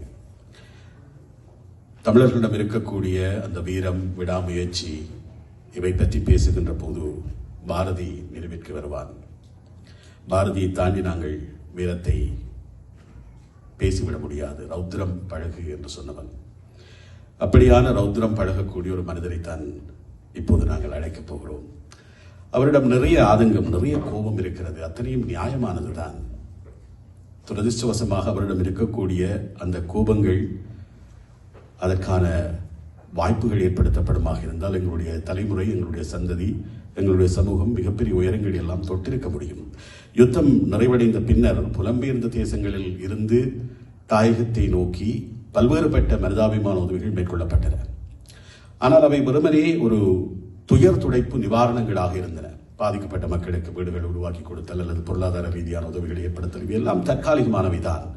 இதை தாண்டி ஒரு நீண்ட நிலையான வாழ்க்கை முறையை அவர்களுக்கு ஏற்படுத்தி கொடுக்க வேண்டும். அவர்கள் மீண்டும் வாழ்வதற்கான சூழல் உருவாக்கப்பட வேண்டுமாக இருந்தால் அவர்களுக்கு மீன்களை கொடுப்பதை விட மீன் பிடிக்க கற்றுக் கொடுக்க வேண்டும். பொருளாதாரத்தில் கிடைக்கக்கூடிய பணத்தை கொடுப்பதை விட அந்த பணத்தை ஈட்டுவதற்கான வாய்ப்பை, வழிமுறைகளை ஏற்படுத்தி கொடுக்க வேண்டும் என்ற ரீதியிலே மூடப்பட்டு கிடந்த ஒரு ஆடை தொழிற்சாலை இயங்க வைப்பதற்கான கடும் பிரயத்தனங்களை மேற்கொண்டவர்.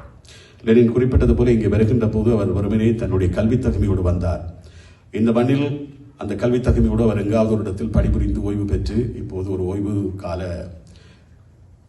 வாழ்க்கையை வாழ்ந்திருக்க முடியும். அப்படி இல்லாமல் இங்கு வந்த போதும் கூட ஒரு தொழில் முனைவை ஆரம்பித்து, அதுவும் ஒரு மிகப்பெரிய தொழில் முனைவாக அதனை வளர்ச்சியடைய செய்து, இங்கு இருக்கக்கூடிய குறிப்பிடத்தக்க தமிழர் நிறுவனங்களில் மிக முக்கியமானது ஒன்றாக தன்னுடைய நிறுவனத்தை மாற்றி அதன் மூலமாக மிகப்பெரிய அரச நிறுவனங்களுக்கும் பெரிய கட்டுமானங்களுக்கும் ஒரு வழங்குனர் நிலையை அடைந்த ஒருவர் தன்னுடைய அனுபவத்தை, தாயகத்தில் தன்னுடைய முகாமைத்துவ அனுபவத்தை, தன்னுடைய தொழில் முனைவின் அனுபவத்தை எப்படி தாயகத்தின் மீட்பிற்காக பயன்படுத்த முடியும் என்பதற்காக அங்கே ஒரு தொழிற்சாலையை உருவாக்கி அதன் மூலம் பலருக்கு வேலை வாய்ப்பை ஏற்படுத்தி கொடுக்க முடியும்.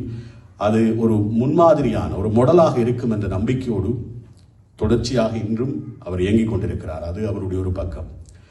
மறுபுறம் எங்களுடைய சுயத்தை எந்த தொலைவிலும் நாங்கள் இழந்துவிடக் கூடாது என்பதற்காக எங்களின் இசை வடிவங்களுக்காக இசைக்கியது என ஒரு மேடை அமைத்து எங்கள் திறமைகளை, எங்கள் கலைகளை, எங்கள் கவலைகளை, எங்கள் வாழ்க்கையை பாடல் வரிகளின் மூலமாக எங்களுக்கே உரித்தான இசை வடிவமாக வெளியிட வேண்டும் என்கின்ற ஒரு பேரார்வத்தோடு தொடர்ந்து இயங்கிக் கொண்டிருக்கிறார். பல பாடல்கள் வெளிவந்திருக்கின்றன.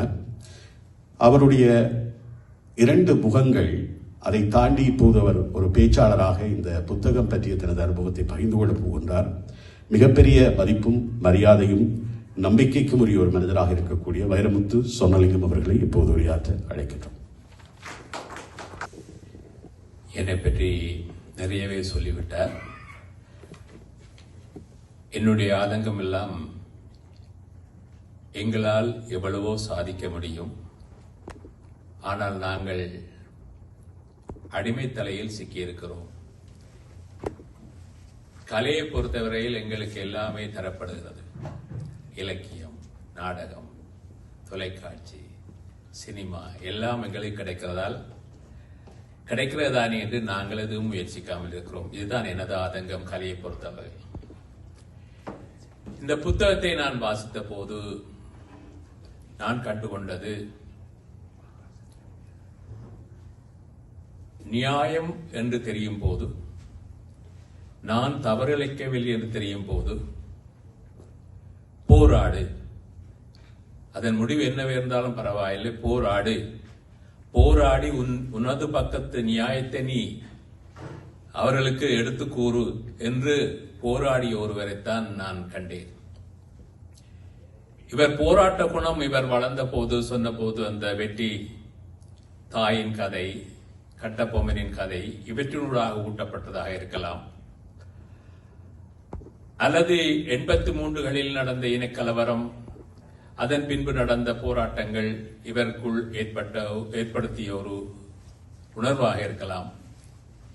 ஏனென்றால் சிறு வயதிலேயே தன்னை தாக்க வந்த பெரியவனுக்கு மிளகாத்தூள் எறிந்து அவனை ஓட விரட்டியவர். அதற்கு பின் வேறு சந்தர்ப்பங்களில் கூட சட்டை பைக்குள் மிளகாத்தூளை கொண்டு திரிந்த ஒருவர். அப்படியான போராட்ட குணம் உள்ளவர் அவர். 83 இனக்கலவரம் நடந்த போது எத்தனையோ வீடுகள் அடித்து நொறுக்கப்படுகிற என்று கேள்வியுற்ற போதும் வீட்டை விட்டு ஓடாமல் நாங்கள் எதிர்ப்போம் என கத்தி பொல்லுகளோடு அவர்கள் வந்தால் நாங்கள் எதிர்த்து தாக்குவோம் என்ற துணிச்சலோடு நின்ற ஒருவர். அவர் எப்படி தான் பண்ணாத தப்பை பண்ணினேன் என்று ஒப்புக்கொண்டு சலுகைகள் பெறுவார் என்று எதிர்பார்ப்பது ஒருபோது நடக்கப் போவதில்லை. அவருடைய வழக்கு நடந்த போது அவருக்கு பிணையாக $100 மில்லியன் கொடுத்திருந்தார்கள். அதுவரை அதிகூடிய தொகையாக இருந்தது 10 மில்லியன் தான்.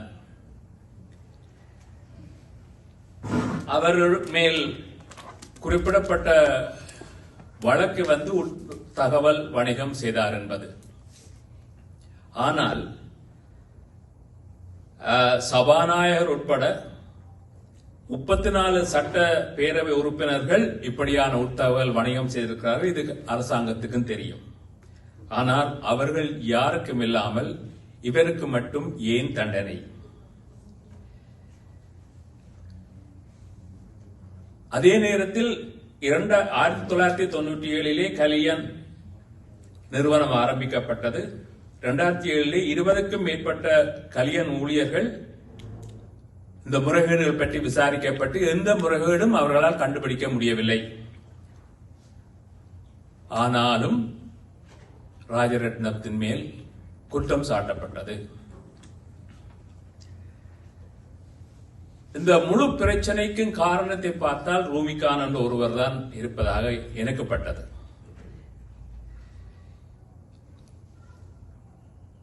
இதற்கு மேலாக அமெரிக்காவுக்கு ஒரு தமிழன் அங்கே வந்து இப்படியாக அசூர வளர்ச்சி அடைந்தது பொறுக்காமல் இருந்திருக்கலாம்.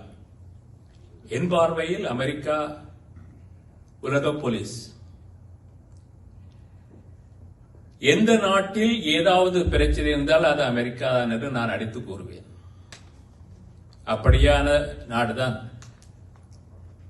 தன்னை விட எதுவும் வேறு எவரும் செய்யக்கூடாது என்ற எண்ணத்தோடு இருப்பது அமெரிக்கா. அந்த நாட்டிலே இப்படியான ஒருவர் வளர்ந்து வந்தது. அத்தோடு அவர் அந்த நேரத்தில் வளர்ந்து வரும் போதே இலங்கையில் உள்ள பல குடும்பங்களுக்கு தேவைகளுக்கெல்லாம் அவர் உதவி செய்திருக்கிறார். இது எல்லாம் வந்து எதுவும் கணக்கு போட்டு பார்த்திருப்பார்கள். இவரை வளர விடக்கூடாது என்று முடிவு செய்திருப்பார்கள். இதிலே நீங்க பார்த்தீர்கள் என்றால் FBI இருந்த கேங், ரூமிகான், அரச வழக்கறிஞர் பரா, இப்படி எல்லோரையும் அவரோடு சம்பந்தப்பட்ட இந்த வழக்கோடு சம்பந்தப்பட்டவர்களை பார்த்தால் இந்தியர்களாக இருக்கிறார்கள். இது தனியொரு மனிதனுக்கு நடந்த இந்தியாவில் இழைக்கப்பட்ட துரோகம் என்று பார்த்தால் 2001 வடக்கில் இருந்த ராணுவத்தை புலிகள் விரட்டி சென்று பலாலுவை கேம்புக்குள் முடக்கிய போது இந்தியா உடனடியாக தொடர்பு கொண்டது பிரபாகரனை. தயவு செய்து உங்கள் எதிர்ப்பை நிறுத்துங்கள், நாங்கள் அவர்களை கடல் மூலமாக வெளியேற்றுகிறோம், எங்களுக்கு 24 மணித்தியால அவகாசம் தாருங்கள் என்று இந்தியா தொடர்பு கொண்டு கேட்கிறது. அடுத்த 12 மணித்தியாலங்களுக்குள் விமானங்கள் வந்து இறங்குகிறது பலாலி விமான தளத்திலே, மல்டி பேரல் கன்ஸோடும் அம்யூனிஷன்ஸோடும். இதுதான் இந்தியா. இதற்கு பின்னணி அமெரிக்கா. எப்போது ராணுவத்தை அடித்து துரத்தி பலாலி கேம்புக்குள் அவர்கள் முடக்கினார்களோ அப்போது அமெரிக்கா ஓடி மொழித்தது. இவர்கள் பிடியன்கள் அல்ல, இவர்கள் திறமை வாய்ந்த போராளிகள், இவர்களை நாங்கள் விடக்கூடாது. என்ன செய்தார்கள்? எரிக் சொல்கமை கொண்டு வந்து கட்டாயமாக இறக்கினார்கள் இரண்டமடு குளத்திலே. பேச்சுவார்த்தையை ஏற்படுத்தினார்கள். ஏன் ஏற்படுத்தினார்கள்? அதுவரை எவரும் அவர்களின் எங்கள் ஈழ நாட்டுக்குள் போக முடியாது, அதற்குள் எவரும் நுழைய முடியாது. இப்போது பேச்சுவார்த்தை வந்துவிட்டால் யாரும் போகலாம். அவர்கள் தங்களது இன்டெலிஜென்ஸை அனுப்பினார்கள். அவர்கள் செய்தது 2 வேலை. ஒன்று, கேபி எடுத்துவிட்டு காஸ்ட்ரோவை போட்டார்கள். அடுத்தது கருணாமானுக்கும் பொட்டம்மானுக்கும் பிளவை ஏற்படுத்தினார்கள். அமெரிக்காவின் திட்டமிட்ட செயல்தான் இது. ஆகவே அமெரிக்கா என்பது வெளிமுகத்துக்கு ஏதோ ஜனநாயக நாடு என்று சொல்லிக் கொண்டிருந்தாலும் முழுக்க முழுக்க தனது கட்டுப்பாட்டுக்குள் எல்லோரும் இயங்க வேண்டும் என்று நினைக்கிற ஒரு நாடு. அந்த நாட்டிலே இவர் கொஞ்சம் தளர்த்தி அவர்களோடு ஒத்து சென்றிருந்தால் இன்னும் பல மடங்கு பில்லியனராக அவர் வாழ்ந்திருக்க முடியும். ஆனால் அவர் நேர்மையானவர், போராட்ட குணமுள்ளவர், தப்பு செய்யாதவர். அதனால் அவர் குற்றத்தை ஒத்துக்கொள்ள மனம் இல்லாதால் இத்தனை பிரச்சனைகளுக்குள்ளாகி இருக்கிறார். இது ஈழத்தமிழர்கள் அனைவரும் அறிந்து கொள்ள வேண்டிய விஷயம். வாசிப்பார்களோ தெரியாது, ஆனால் திரைப்படமாக வந்தால் நிச்சயமாக பார்க்கக்கூடிய சந்தர்ப்பம் இருக்கும் எல்லோருக்கும். ஆகவே இது லெனின் கட்டாயமாக இந்த ப்ரொஜெக்டை எப்படியாவது எடுத்து இந்த படம் வெளியே வர வேண்டும் என்று கேட்டுக்கொண்டு எனது பேச்சை முடிக்கிறேன். நன்றி. ஒரு நூல் வெளியீடு என்பதால் இந்த நூலின் பிரதிகளை வழங்க வேண்டியதும் அதில் ஒரு சம்பிரதாயம். அந்த வகையில் இந்த நூல் பிரதிகளை பெற்றுக்கொள்வதற்காக முதலில் பேராசிரியர் மாரிமுத்து சின்னத்தம்பி ஐயா அவர்களை அன்போடு மேடை கிடைக்கின்றோம். முதல் பிரதியை பெற்றுக்கொள்வதற்காக திரு வைரமுத்து சொன்னவரிடமிருந்து இந்த பிரதியை பெற்றுக்கொள்கிறார் பேராசிரியர் மாரிமுத்து சின்னத்தம்பி.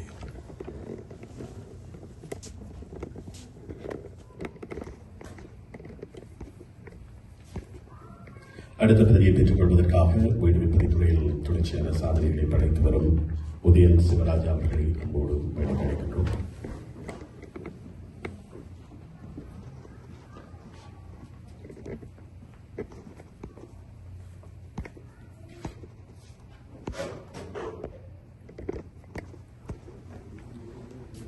இதுபோன்ற நூல் வெளியீடுகள் அல்லது இந்த நூல் கண்காட்சிகள் இடம்பெறுகின்ற போது தொடர்ந்து எங்களுடைய படைப்பாளிகளுக்காக ஊக்கம் வழங்கி இது போன்ற நிகழ்ச்சிகளில் தொடர்ச்சியாக கலந்து கொண்டு இங்கே விற்பனை செய்யப்படக்கூடிய புத்தகங்களை கொள்வனவு செய்து இலக்கிய ஆர்வலராக தன்னை தொடர்ச்சியாக 15 ஆண்டுகளுக்கு மேலாக வெளிப்படுத்திக் கொண்டிருக்கக்கூடிய திரு அசோக்குமார் நடராஜ் அவர்களை அன்போடு மேடைக்கு அழைக்கிறோம். இப்படியானவர்கள் எங்களுடைய சமூகத்தில் தொடர்ந்து தரக்கூடிய பங்களிப்பு தான் இப்படியான வெளியீடுகளை நாங்கள் நடத்துவதற்கும் காரணம். அந்த வகையில் நன்றி.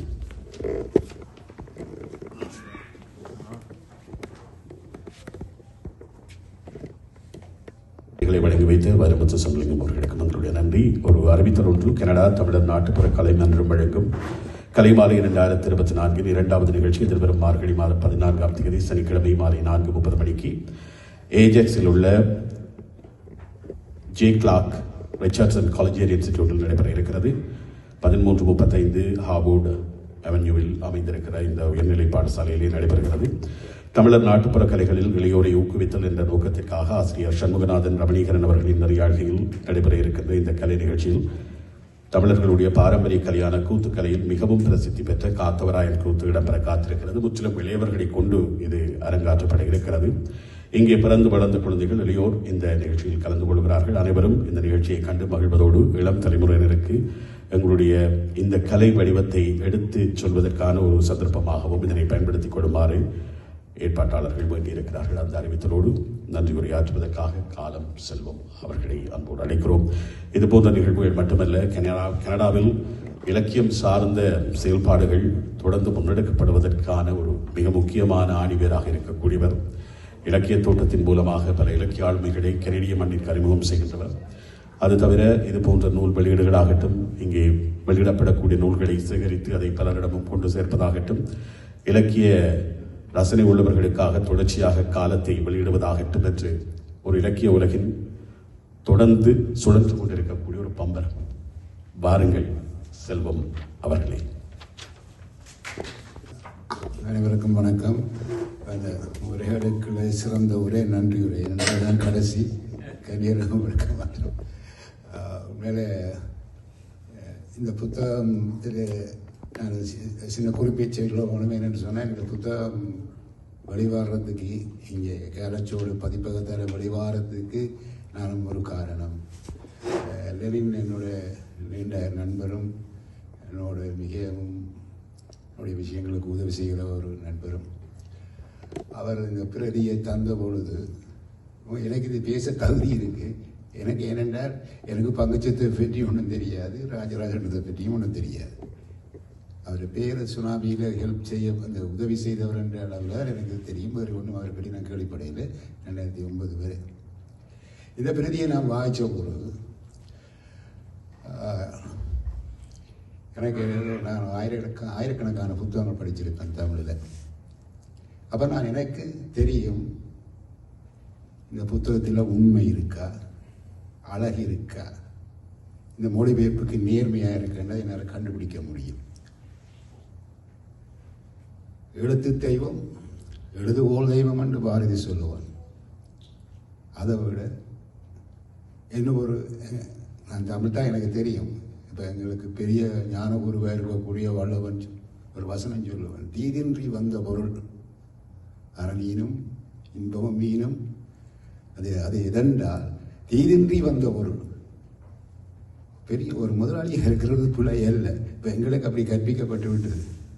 அப்போ இந்த புத்தகத்தை வாசிக்கணும்னு கேட்க எனக்கு இப்போ இது ஐப்பசி மாதம் செப்டம்பர் மாதம் 16ஆம் தேதி அவர் கைது செய்யப்படுகிறார். அதுக்கு 4 மாதத்துக்கு முதல் மே மாதம் 16ஆம் 17ஆம் தேதி ஒரு நீண்ட வரலாற்று போர் ஒன்று அளிக்கப்படுகிறது. அப்போ இந்த புத்தகத்தை நான் வேறு எனக்கு ஒரு தரவும் தேவையில்லை. லெனினுக்கு தான் அவரோட இருக்கு. எனக்கு ஆரணம் தெரியாது, பங்குச்சந்தி ஏண்டா என்னென்னு கூட தெரியாது. ஆனால் ஒரு நேர்மையான ஒரு போராளி. எனக்கு தமிழ் அது எல்லாம் புரிய ஒன்றும் இல்லை. ஆனால் நான் பாரியை படிச்சிருப்பேன். ஏன் பாரியை நான் நம்புகிறேன் என்றால் பாரிக்கு வரலாற்று குறிப்பு இல்லை, இலக்கிய குறிப்பு இருக்கு. கபிலன் என்றவர் ஒரு கிட்டத்தட்ட 30-40 பாடல் பாரியை பற்றி எழுதியிருக்கிறார். அவன் எங்களை சிங்களவங்க அடிபடுத்த 3 மன்னர்களும் சேர்ந்துட்டாங்க, சேர சோழ பாண்டியர்கள். அது பிறகு அவனுக்கு சொல்லப்படுது, என்னால் வெல்ல முடியாத யுத்தம். அப்பா அவன் பாண்டியன், அப்போ உலக புகழ் பெற்றவன். இந்த கிரேக்கத்தோடு இருக்கிற வர்த்தகத்தில் வந்த பிரச்சனையெல்லாம் பாரி அடிக்கப்படணும். தங்களுக்குள்ள சண்டை பிடிச்சு கொண்ட 3 பேரும் அவங்களும் தமிழன், பாரியும் தமிழன் தான். ஆனால் பாரி இவங்களோட நல்ல தமிழன். பாண்டியன் அவையில் இருந்த கபிலன் பாரியட்டி ஊடிவாரான், நீரிலும் இனியவன் என்று சொல்லுவான் பாரியை. அப்படி இருந்து கொண்டு வரான். இது வரலாறு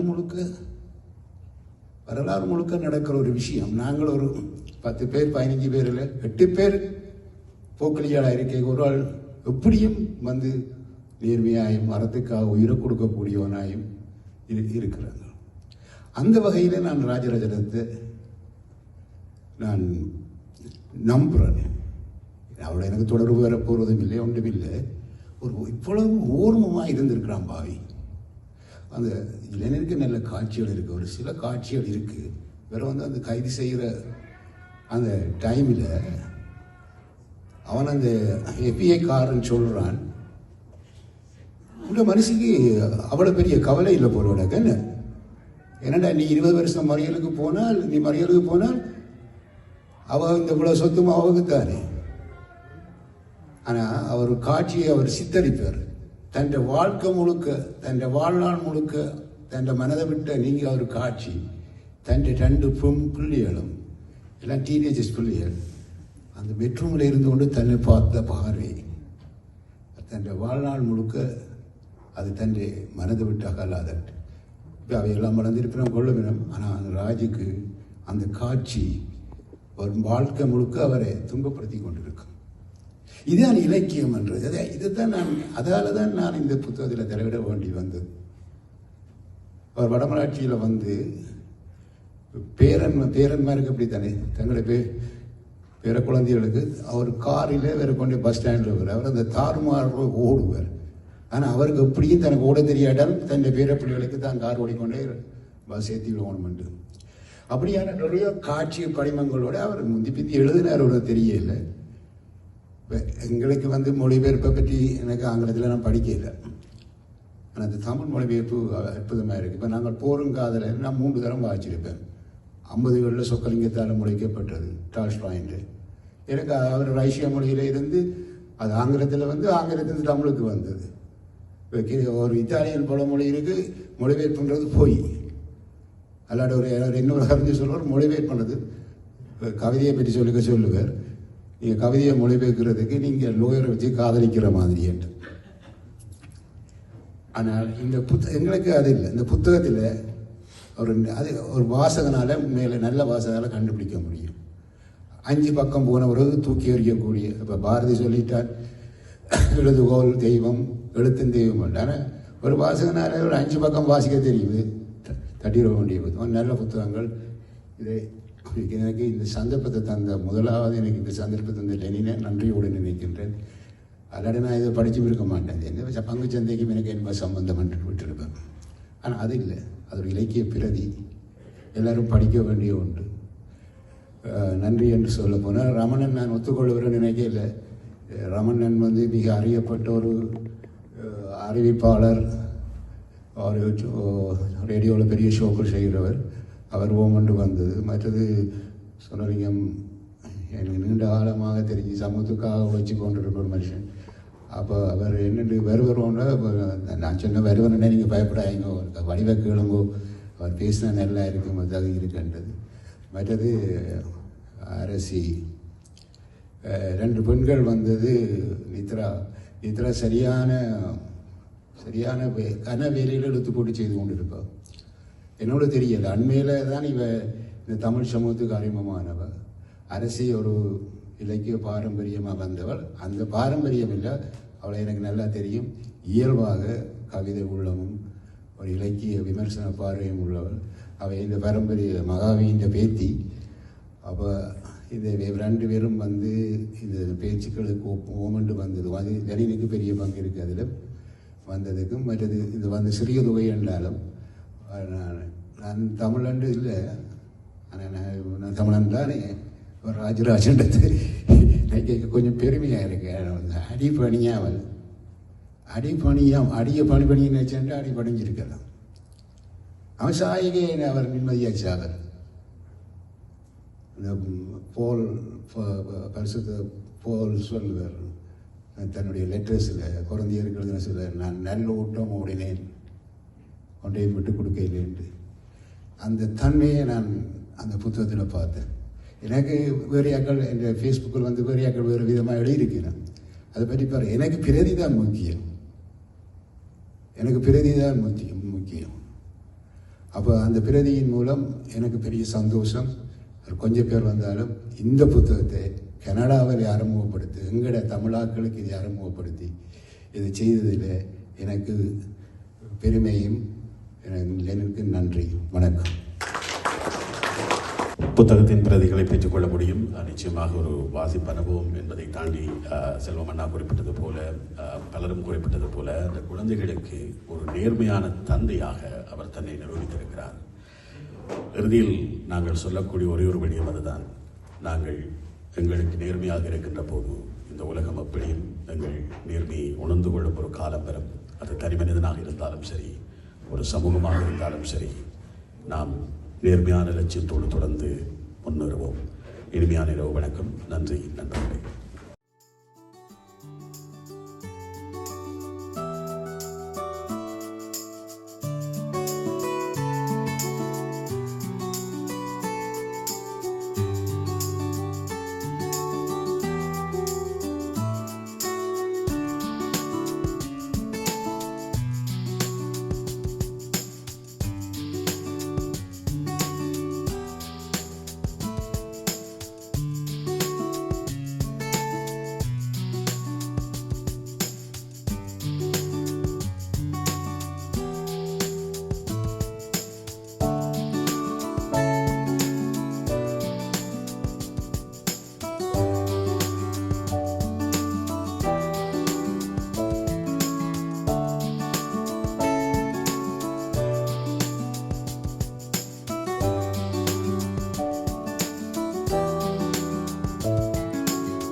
வணக்கம். இவ்வளவு நேரமும் தடயத்தாரின் நம்மவர் நிகழ்வோடு இணைந்திருப்பீர்கள், பார்த்திருப்பீர்கள் என்று நம்புகின்றோம். இந்த நிகழ்வை தடயத்தார் முகநூல் வழியாகவும் தடயத்தார் யூடியூப் வழியாகவும் பார்க்க முடியும் என்பதையும் கூறிக்கொண்டு, இந்த நிகழ்வை நீங்கள் மட்டும் பார்வையிடாமல் மற்றவர்களுக்கும் பகிர்ந்து கொள்ளுமாறு உங்களை அன்போடு கேட்டுக்கொள்கின்றோம். மீண்டும் ஒருமுறை இந்த நிகழ்வை ஒழுங்குபடுத்தி நடத்திய காலம் இதழுக்கும், இங்கே வருகதைந்த அனைத்து மக்களுக்கும், இங்கே உரையாற்றிய அனைத்து பேச்சாளர்களுக்கும் மீண்டும் ஒருமுறை எங்களின் அன்பையும் பாராட்டுக்களையும் தெரிவித்துக் கொண்டு, மீண்டும் ஒருமுறை தடயத்தாரின் நம்மவர் நிகழ்வோடு சந்திக்கும் வரை உங்களிடமிருந்து விடை பெறுபவர் கிருபா கந்தையா. நன்றி, வணக்கம்.